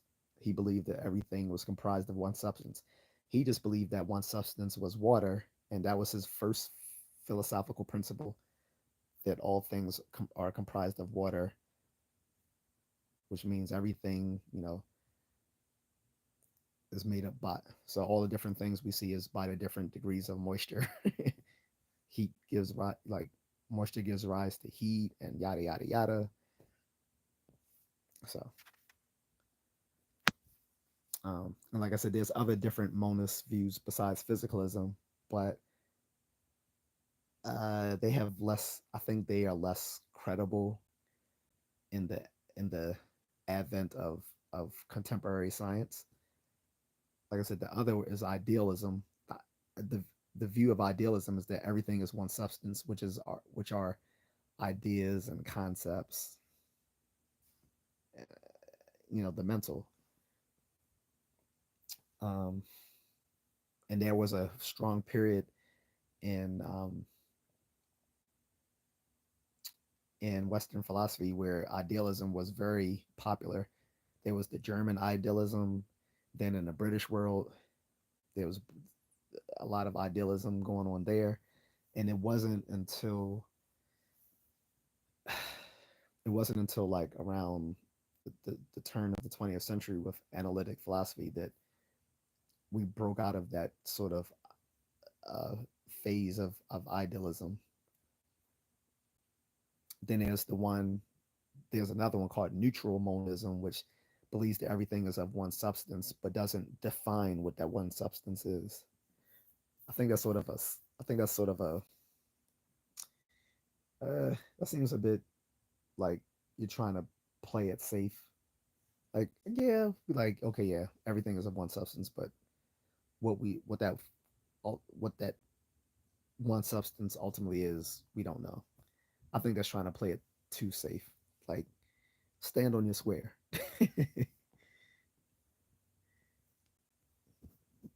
So so that didn't get too complicated, did it, guys? Like I said, it could I could have gone into way more specific stuff, but I tried to keep it as basic as possible, touching on the computational representational theory of thought, the brain mind identity thesis, the different forms of dualism, the different forms of monism.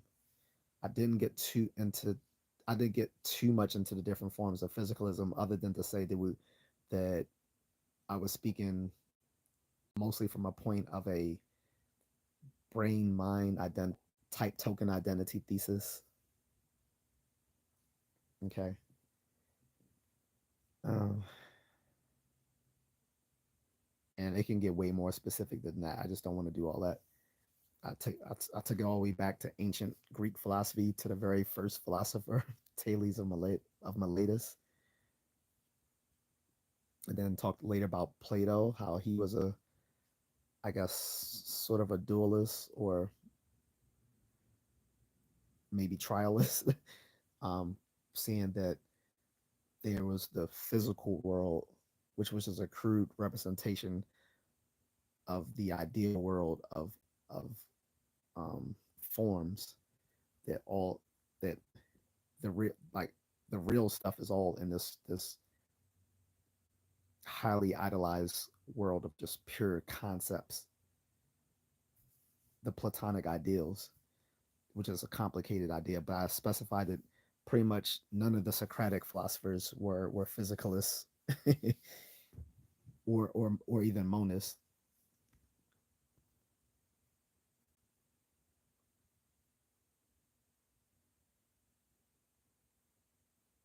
What the hell?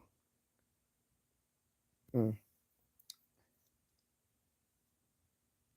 Trialists, same thing as dualists, just you just add a third one. Like I said, there's people who are innalists. They believe in a multiplicity of different um, stuff.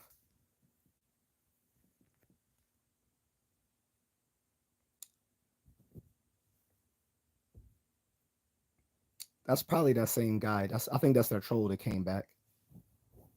That's probably that troll. I'm gonna let If the person keeps coming back, we know it's the same troll. But if he tries to flood the conversation, I'll just put on my community moderation, so the only people who can come on are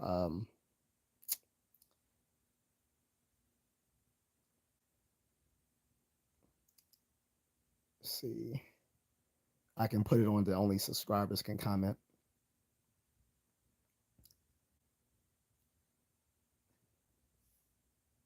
But that's probably the same guy, little faggot. Like seriously, this dude is from like 4 or 5 months ago. He his you know he soiled his panties because he didn't agree with me on saying that morality can be that there can be a certain form of moral realism. And because he didn't understand that, he got mad, insulted me, so I blocked him, and then he just kept coming back under different usernames, and then trying to like dox me and do all this other dumb shit. Like, if if he comes back, I'll switch it to subscriber only, so only subscribers can comment. Man, he's fucking retarded, Agatha. Like, he has mental issues. Like, who has who has the time to stalk someone? Like, that's weird. Like, like you have nothing else better to do in your life than to stalk um one content creator because they said something you don't like. Yeah, he's definitely an incel. He's just an incel that has access to technology, the worst kind. Like someone should just pull a bullet in his head and make a day of it. They would do a service to the world by giving him his Darwin Award he so desperately needs. And I'm dead ass about that. Like I said, he gonna fuck around. Then someone's gonna look up where he his address. Like you probably shouldn't fuck with people who have connections to people who work at Fort Meade. That's all I'm gonna say. That's all I'm gonna say about that. Probably shouldn't fuck with people who have connections with people who work at Fort Meade. And if you know it's at Fort Meade, you know what I'm talking about.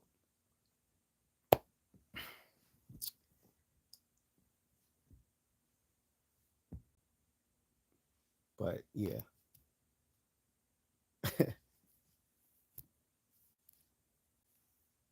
I don't even know why people even fuck with veterans. They realize, you know what I'm talking about, Moonlit. I don't.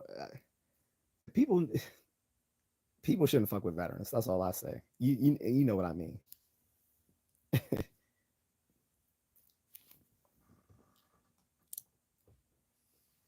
You shouldn't fuck with veterans. You shouldn't fuck with lawyers. Who else? You shouldn't fuck with people who work in certain departments of the government. Like these are people you should leave alone.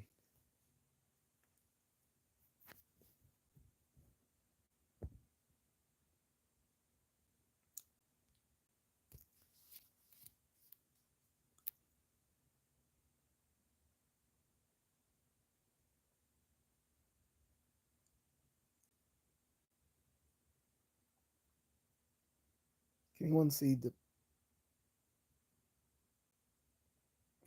And on top of that, it's a black guy, isn't he? The one in the picture.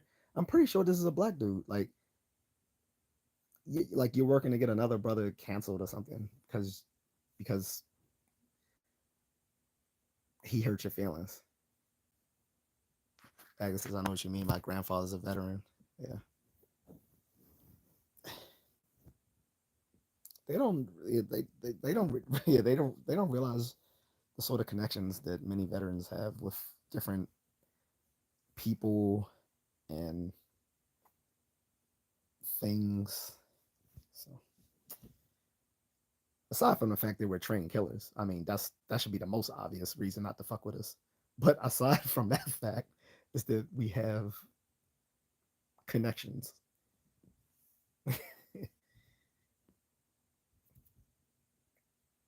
But anyway, we shouldn't let that disturb us. So, like I said, I think I've pretty much exhausted what I wanted to say, at least on a level that doesn't get too confusing. Because I could go way more detail, but I just think I would lose a lot of people if I got too too technical. You guys know I don't try to get too technical. Moses trolls only tough behind the keyboard. Exactly, because I would bash his head in with that very keyboard and the monitor. Plant based faggot. Oh, that might get me demonetized. Oh shit.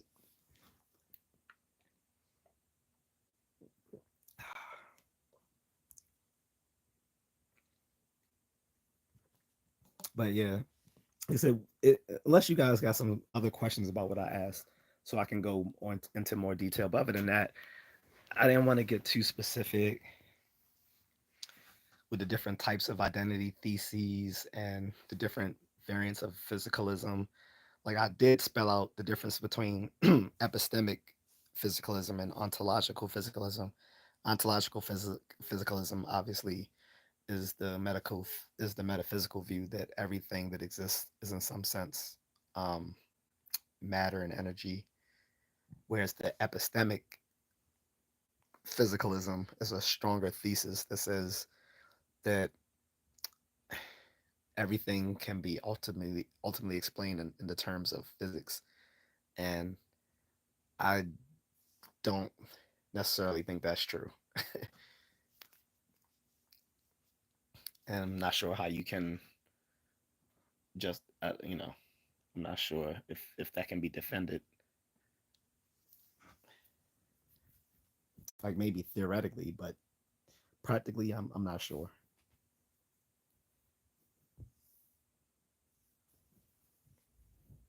Like even if you have an advanced enough neuroscience come along, I I still don't think the best explanation would be in terms of physics.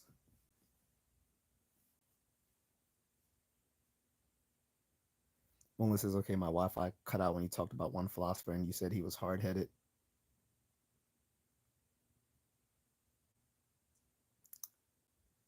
Uh,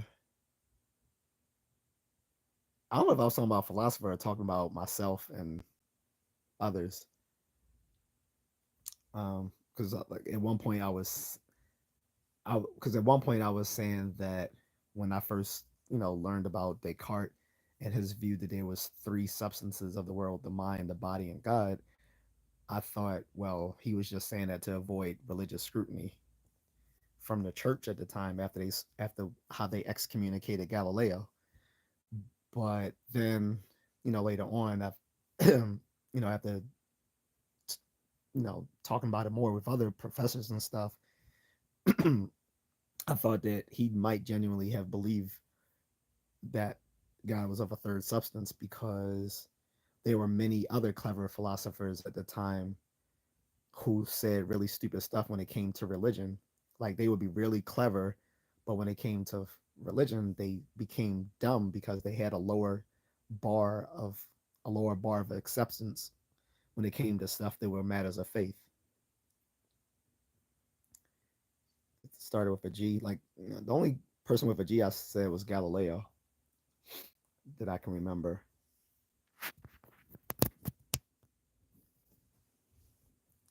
Um, just and it's like they're Galileo and Descartes are contemporaries of each other. As a matter of fact, I even took a course on them called Galileo and Descartes' Overthrow of Aristotelianism because Rene Descartes was the father of modern philosophy. Galileo was the father of modern science. Um, as far as I know, they didn't write to each other. They knew of each other, I believe, but Descartes was a little bit younger, and they weren't cohorts. And they both did worked in both science, math, and philosophy. They were both so they were both polymaths in their own respects. Like you know, uh, Galileo dealt with natural science, physics, optics, um, geometry. Um, Descartes dealt in philosophy, mathematics. Matter of fact, he he created uh, he created the Cartesian coordinates, the or what is it called? Coordinate geometry. He created coordinate geometry, which is the precursor to calculus. Um, and he did work in optics, which probably is what led to his premature death. Is the glass cutting probably prematurely killed him. Um, so religion should stay out of science. I mean, a lot. Here's the thing: a lot of the early scientists were part of the church because up until modern times, the only people who were educated were either of the church or noble or of the noble class. Um, people, the peasants weren't educated, and the merchants weren't, except for the wealthiest merchants. The wealthiest merchants probably got their kids educated, but for the most part, if you wanted to receive higher education, you went through the church to get higher education. So there's always been a connection between the science and the church. And the funny thing is Descartes and Galileo themselves were both Aristotelians, which is basically the church embraced neo-Aristotelianism, somewhere Neoplatonism as well, but the Aristotle's worldview became the de facto philosophy of the church of the Holy Roman Church. So they believed in a geocentric universe because it fit the views of the church that God created the earth and blah blah blah blah blah. So everything revolves around the earth, and it made sense to them that they incorporated Aristotle's teachings into the official church teaching. So every all of Aristotle's philosophy and teachings became dogma, and it was because of Galileo and Descartes that we overthrew that, along with people like Newton and some others. But Galileo and Descartes get a lot of that credit, as well as a few other people in that time, in that time frame as well. Basically, part of the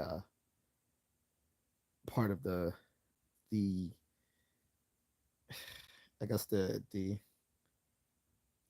European Enlightenment and Age of Reason.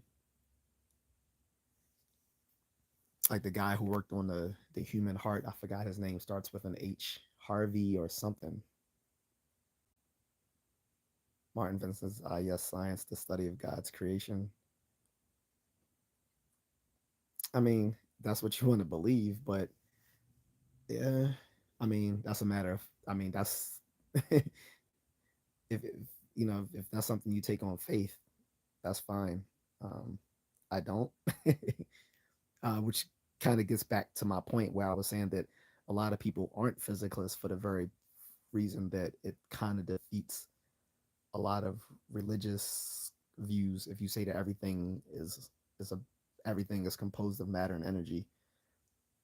It leaves unless you believe this the spiritual is a substance of is just a type of the physical, then I mean, you know, you can square the circle if you want and say, hey, the spiritual is just a part of the physical world. All right. But um, I think most physicalists are probably not going to be like atheist or agnostic of some sort because of the fact, like I said, it says that everything that exists is in some sense physical, matter and energy, or information if you want. some people say some people say it's not matter and energy anymore, it's just all information, but whatever. um I don't know. But if you say there's a physical world and it's a spiritual world, then that's a dualism, that's a substance dualism. Whereas I said property dualism is a much more nuanced view. Property dualism is says that okay, mind and body are of the same substance, but the mental properties of the mind are something completely separate. Right.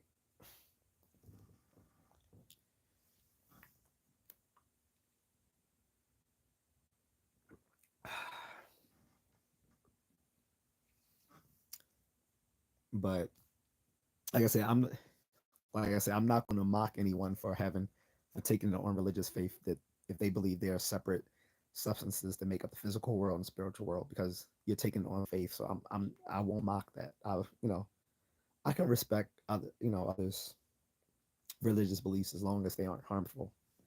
The only time I will criticize someone's religious beliefs are when they are harmful or offensive. Other than that, have at it. Melissa says, "What would Batman think?" Oh, well, Batman is an atheist, which is funny because he literally encounters gods. Like Wonder Woman is a literal um, demigod, demigoddess. Not to mention he's come across the new gods of Apocalypse and the um, the other the other world right next to it. he even briefly became the god of knowledge. But when we say Batman is atheist, he doesn't believe in there being this one Judeo-Christian God that controls everything and all. Even though in DC there actually is a God whose name is damn it, what is his name? And Martin Vince's "I'm praying for you without your consent." Brother, I'm not gonna object to you praying for me. I'm not what's her name? Harris? Kamala. Like, let me stop saying that before someone comes in and rip my heart out. Like, let me stop. I'm getting too much Indiana Jones, but no, I have no problems with Krashnirar. And then the heart lights just break. Remember the heart just breaks up into fire. Like that was one of my favorite Indiana Jones because that was the first one I saw in the movies as a little kid. But anyway, yeah, I'm not Kamahaha Harris. Like I would not object to anyone praying for me. I consider it a compliment if anyone prays for me for good things. That is, if you're praying for good things for me, then I deeply appreciate it. Okay, she says stop. Why is someone from 7-Eleven going to attack me? We saw your live stream. That is not funny. You do not talk about Kali. I will. This is not. I'm tripping, y'all. It's getting late. Sorry. Martin says blessings only, but I appreciate it. Thank you, Martin. Yeah, I would never object to anyone praying for me, man. Like that's again, I'm not Kamala Harris, but she's probably Hindu anyway. Mad as fuck right now, eating her little microwavable burritos.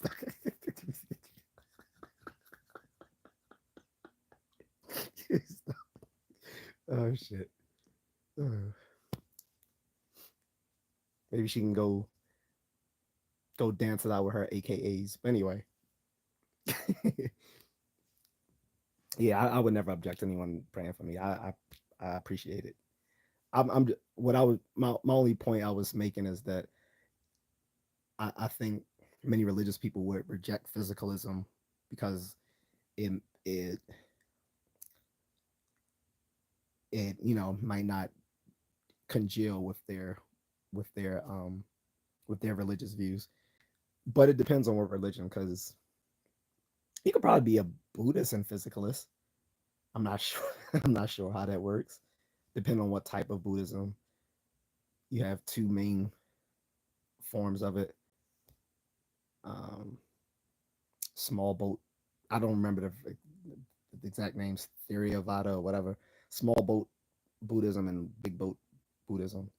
Moonlit probably knows. He said, "What about my guy that was hoping to take Batman's place with the white shirt and red crucifix?" Oh, he's part of the Bat family now. They straightened him out. they got that. They got that mental stuff removed from him. He was sort of like the Winter Soldier, where he had that deep programming that messed him up. They deprogrammed that stuff out of his head, so now he's part of the Bat family. Um, I well, obviously he was a religious nut, so he clearly would have not been a scientific thinking person, but Batman thinks like a scientist. I mean, he is a scientist. I don't know exactly what his degrees are because they always change it depending on what retcon we're talking about. Like in one instance, he never finished college. He just took the best courses at universities all across the world. And another one, he got his law degree at I think it was Princeton or Yale. He got a law degree. Then in another one, he got his degree or master's, was either a master's or doctor from Gotham State University. And then I think in the current timeline, He just has multiple master's degrees, although some of them might be PhDs, but it's stated that he has like multiple master's degrees across many different fields: engineering, criminal justice, psychology, chemistry, all of those. But yeah, Batman was an atheist, and he would have been very scientific as I am. And like I said, it's funnier that he's an atheist because he literally deals with gods, but he doesn't believe in a god with a capital G. So, um, but again, that's funny because there is a god with a capital G in the DC universe. He's basically like the creator of everything that goes on in DC. And Marvel has a god with the capital G as well, called the One Above All. No, it's been stated Batman is actually an atheist. Um, when Superman was asked, he kind of declined to answer.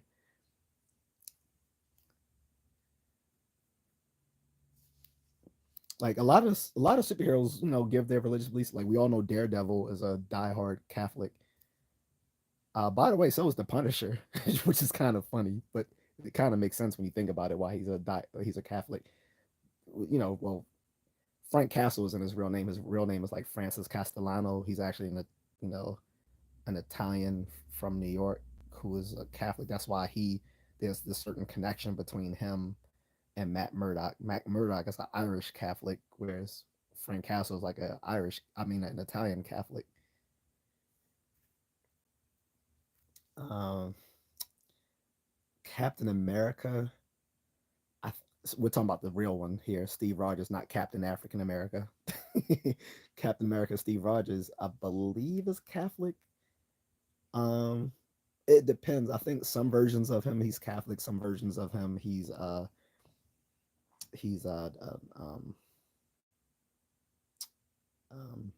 what's the other one, the other stuff. But he's he Captain America is definitely Christian, but it depends on the retcon. Excuse me, whether he's Catholic or what or not. Would I view Deadpool as a duelist? I, I have no idea because first of all, first of all, he's psychotic. Okay, and second of all, I don't know what his view of that is because he's one of the few characters that knows he's just a comic book character. That's why he can break the fourth wall because he literally knows he's just a comic book character. So most of the other characters in the books think he's just ranting, being insane, is because he's actually talking to the readers because he can break the fourth wall. And he wasn't. As much as I hate She-Hulk, the people are right that she was like, I think she was the first one to do that, to break the fourth wall. It's just that they made her so unlikable in the MCU version because the comic book character of her, people did like her. She was cool, but they decided to make the character into this diehard feminist. Not only is she feminist, like she was an entitled snob as well. So it's like they just made her completely unlikable. No, she always could break the fourth wall. Like since since she came about in the '70s, she's always broken the fourth wall. That's why they had her do it in the TV show too. But it was so cringe how they, because it was like it would just be abrupt. Like Deadpool throughout the whole thing, he's letting you know, hey, I know you're watching me do this all sort of stuff, and he's talking to the audience as he's doing it. She will just abruptly stop and then just start talking to everyone. But I'm talking about in the TV show. Like I said, I never read Hulk comics like that. Like my first Marvel comic books was actually Spider Ham, And I like my first superhero stuff I actually read was Batman. Just probably why, like I said, he's my favorite superhero. But when I have read of like the other Marvel characters when I'm reading about, because they'll usually be in other comic books I'm reading, other Marvel comic books. Like I didn't know too much about her until I saw her in the cartoons from like the 80s and 90s. And I found out back then that she used to break the fourth wall. He said I don't like her too, but you said she was the first. I'm wondering when. He said I remember when Deadpool had both red and black symbiotes and his dog too. Yeah, so she was breaking the fourth wall back in the like 70s or 80s because she came out in the 70s, I believe. I think she came out sometime in the 70s.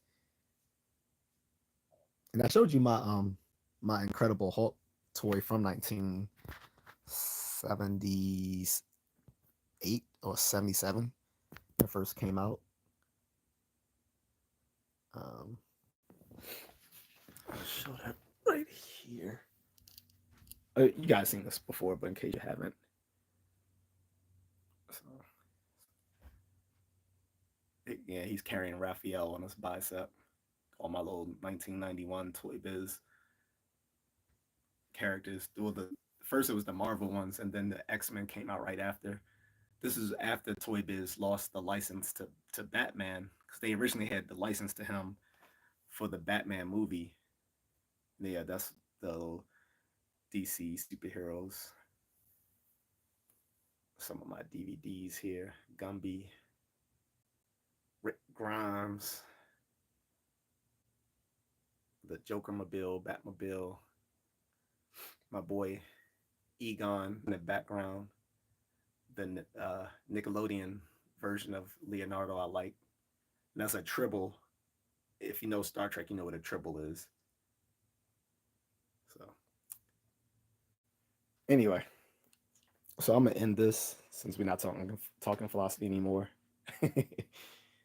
Unless anyone has any standing questions about physicalism, dualism, monism, brain mind identity thesis, computational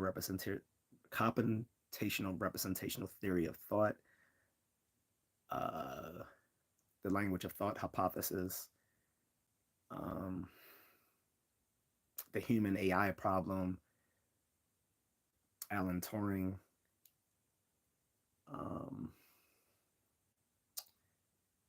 or mental representations. Other than that, I think that might be a good place to leave off. Uh, Moses, Egon, and Gumby. I guess I do have an early morning meeting tomorrow, guys. So sorry I have to leave now. No problem. Have a good one, Agatha. Oh yeah, and happy Chinese New Year's. How do you say it? Hongai Fat Choi. I think I said it wrong. No, Gonghai Fat Choi. I think I know I butchered that, but oh, and to Yoichi, if you're still here, um, happy New Year's as well. It's celebrated everywhere, but everyone doesn't call it Chinese New Year. For a lot of folks, um, it's the what they call it, Moonlit, in other places.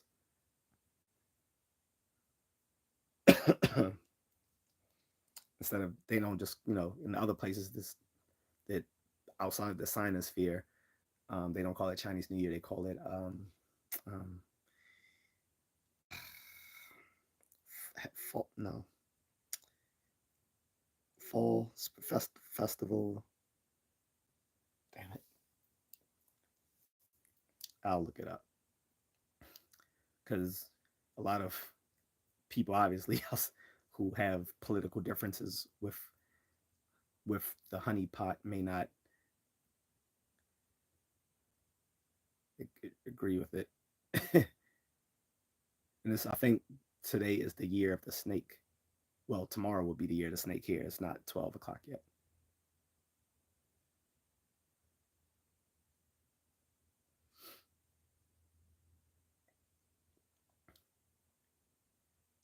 Lunar New Year. That's what I'm talking about. So, I mean, so some people just refer to it as the Lunar New Year or the Spring Festival. I've actually shout out to China, by the way. I have subscribed to CGTN, which is one of their most popular news programs. There's CCTV and a CGTN. CCTN, I mean CCTV is more for people in mainland China, whereas CGTN is for people to watch all over the globe. So I've subscribed to CGTN because I've seen they used to have a lot of cool ass old kung fu masters on there. That's when it first started appearing on my in my YouTube algorithm. And my I would see videos of like these um, kung fu masters. And to be sure, I definitely wanted to visit mainland China's. It, it wasn't on my immediate list. Hong Kong is, but now that Hong Kong has been absorbed into mainland China, well, sort of, it's still considered a semi-autonomous region, but now it's under the same laws as mainland China. But that's fine with me. I still want to go. Um, and if you have an American passport, you can go there and stay for 3 months visa without a visa. You can stay up to 3 months without a visa for Americans. Stack YT says you need God. You need a dick in your mouth. Anyway, um, like, what did I say that was offensive to anyone of a religious bent? Did I thought I went out of my way to actually tell the brother to to thank him for praying for me. I anyone who's wishing good on me, I'm why would I reject that? All right. But yeah, happy Lunar New Year to everyone. Happy Chinese New Year to folks, specifically in the Sinosphere, uh, or if you call it the Spring Festival. I'm gonna check with the wife and see if they don't. They typically don't do anything because her Filipinos don't really celebrate Lunar New Year except in Binondo. Binondo is the oldest Chinese town in the world, guys. It was actually set up in the 1500s. Um, so it's the oldest Chinese town in the world. And I went around there looking for a Mogwai. Went to Binondo. I went to the Chinatown in Bangkok. What's the Chinatown in Bangkok? Um, Mola, is Khao San Road part? Is Khao San Road? Is that Chinatown? Um, then I went to, of course, I was in Taipei. That was all. That was all. That was all. People from the Sinosphere. I went to the Chinatown in Kuala Lumpur in Malaysia. There's a Chinatown in Japan, but it's outside of Tokyo. I didn't know that. It's in, I believe it's in Yokohama. It's in Yokohama, which is I think like an hour outside of Tokyo. So it's not that far from Tokyo, but the Chinatown in Japan is actually outside of Tokyo. So I didn't know that because I thought Chinatown was a part of the Tokyo Metro, and it's not. It's in Yokohama. So next time I go back, I definitely want to go to Yokohama so I can go to the Chinatown there because every it's weird, but like every Asian country I visit, I like to go to the Chinatown because Chinatowns are so cool. And then I saw the two oldest ones here in America, the one in San Francisco and the one in LA. The one in which I forgot which one has the Bruce Lee statue, but I went to the Bruce Lee statue that got to see that. Um, didn't go to a restaurant. Next time I go back to San Francisco or LA, I'm gonna go back to Chinatown and go eat at one of the restaurants, like a real restaurant, not a not a not a Chinese takeout, like an actual sit down restaurant within Chinatown for actual Chinese residents. Um, there's a Chinatown in Indonesia too, but when I go back to Indonesia, I'm going back to Bali, and then I'm gonna do some island hopping.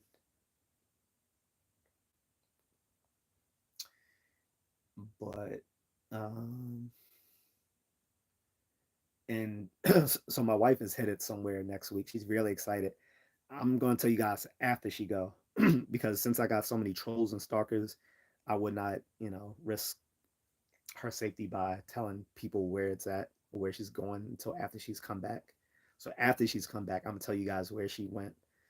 This was on her bucket list. This is like the number one thing. Let me drink some water. But this was the number one thing for her to do.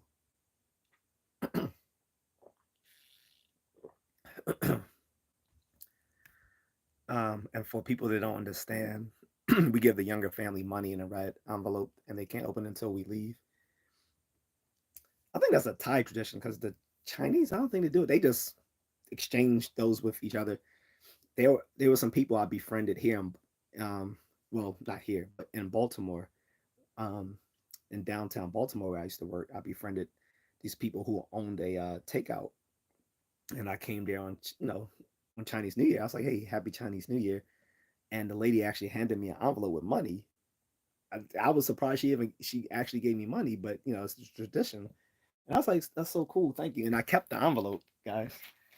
I still have it in my photo album of all the stuff, like all the places I travel and stuff like that. So a little picture of me, but I don't want to show that. But I have, so that's the envelope that she gave me for Chinese New Year's, and that's a penny. I got it. I turned into the little coin at in the Chinatown in San Francisco. They have that machine that lets you, you put the penny in and you crank it and it flattens it out and puts a little uh, image. It put a Maneko cat image on it. The waving cat, like my cat's supposed to be doing now, and he's not supposed to be waving. Little white, not waving cat. So wishing for, because I think I am the year of the snake. I think this is my I think this is my sign. This is my astrological sign under the Chinese um, horoscope. This is the year of the snake. I believe that's mine. Let me look that up. And then I'm gonna go, guys. Year of the snake, 2025.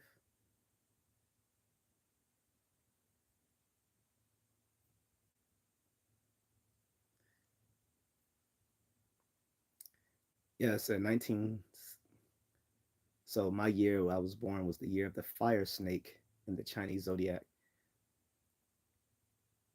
No, no, no, no. That's yeah, yeah. It says from February 1897. Okay, yep, yep, yep. Chinese zodiac has 12 animals. Again, all these zodiacs of all these different horoscopes are all wrong because they have 12 zodiac signs, but there's actually 13 zodiac signs in the in the celestial sphere. Everyone gets it wrong because it's supposed to be 13 of them, not 12. But one that says, but typically a big family and fireworks. W Mrs. Contrarian, enjoy your trip. And W Misty too. He's in the year of the dog. You said, well, the snake is your sign. Read your horoscope. LOL and buy a lotto ticket. Oh yeah, tomorrow would. You're right. Tomorrow would be a good because I was planning on buying a ticket anyway. So tomorrow would be a good day to do it. Any good as any other day because your odds of winning are 301,000,001. They mostly because of the Gregorian calendar. Yeah. But anyway, guys, I'm gonna go. Unless anyone has any questions on what I discussed an hour ago with all the topics on dualism, physicalism, and I stated why physicalism is the better explanation of the two because um, scientific psychology, along with AI research, shows that the mind can be physically realized. So that kind of defeats dualism both substance dualism and property dualism, because the so-called inherent properties that were considered a different than the other things can be physically realized through a computer. We can give a physical realization of rationality and intentionality. Rationality being um, rationality basically being good, I guess like sort of goal directed behavior, um, basically doing things within your doing things for your in your better interest. That is being rational. Like doing things in your better interest. Okay. Whereas intentionality is that our our mental phenomena are directed or about something. So physicalism has been been the better explanation.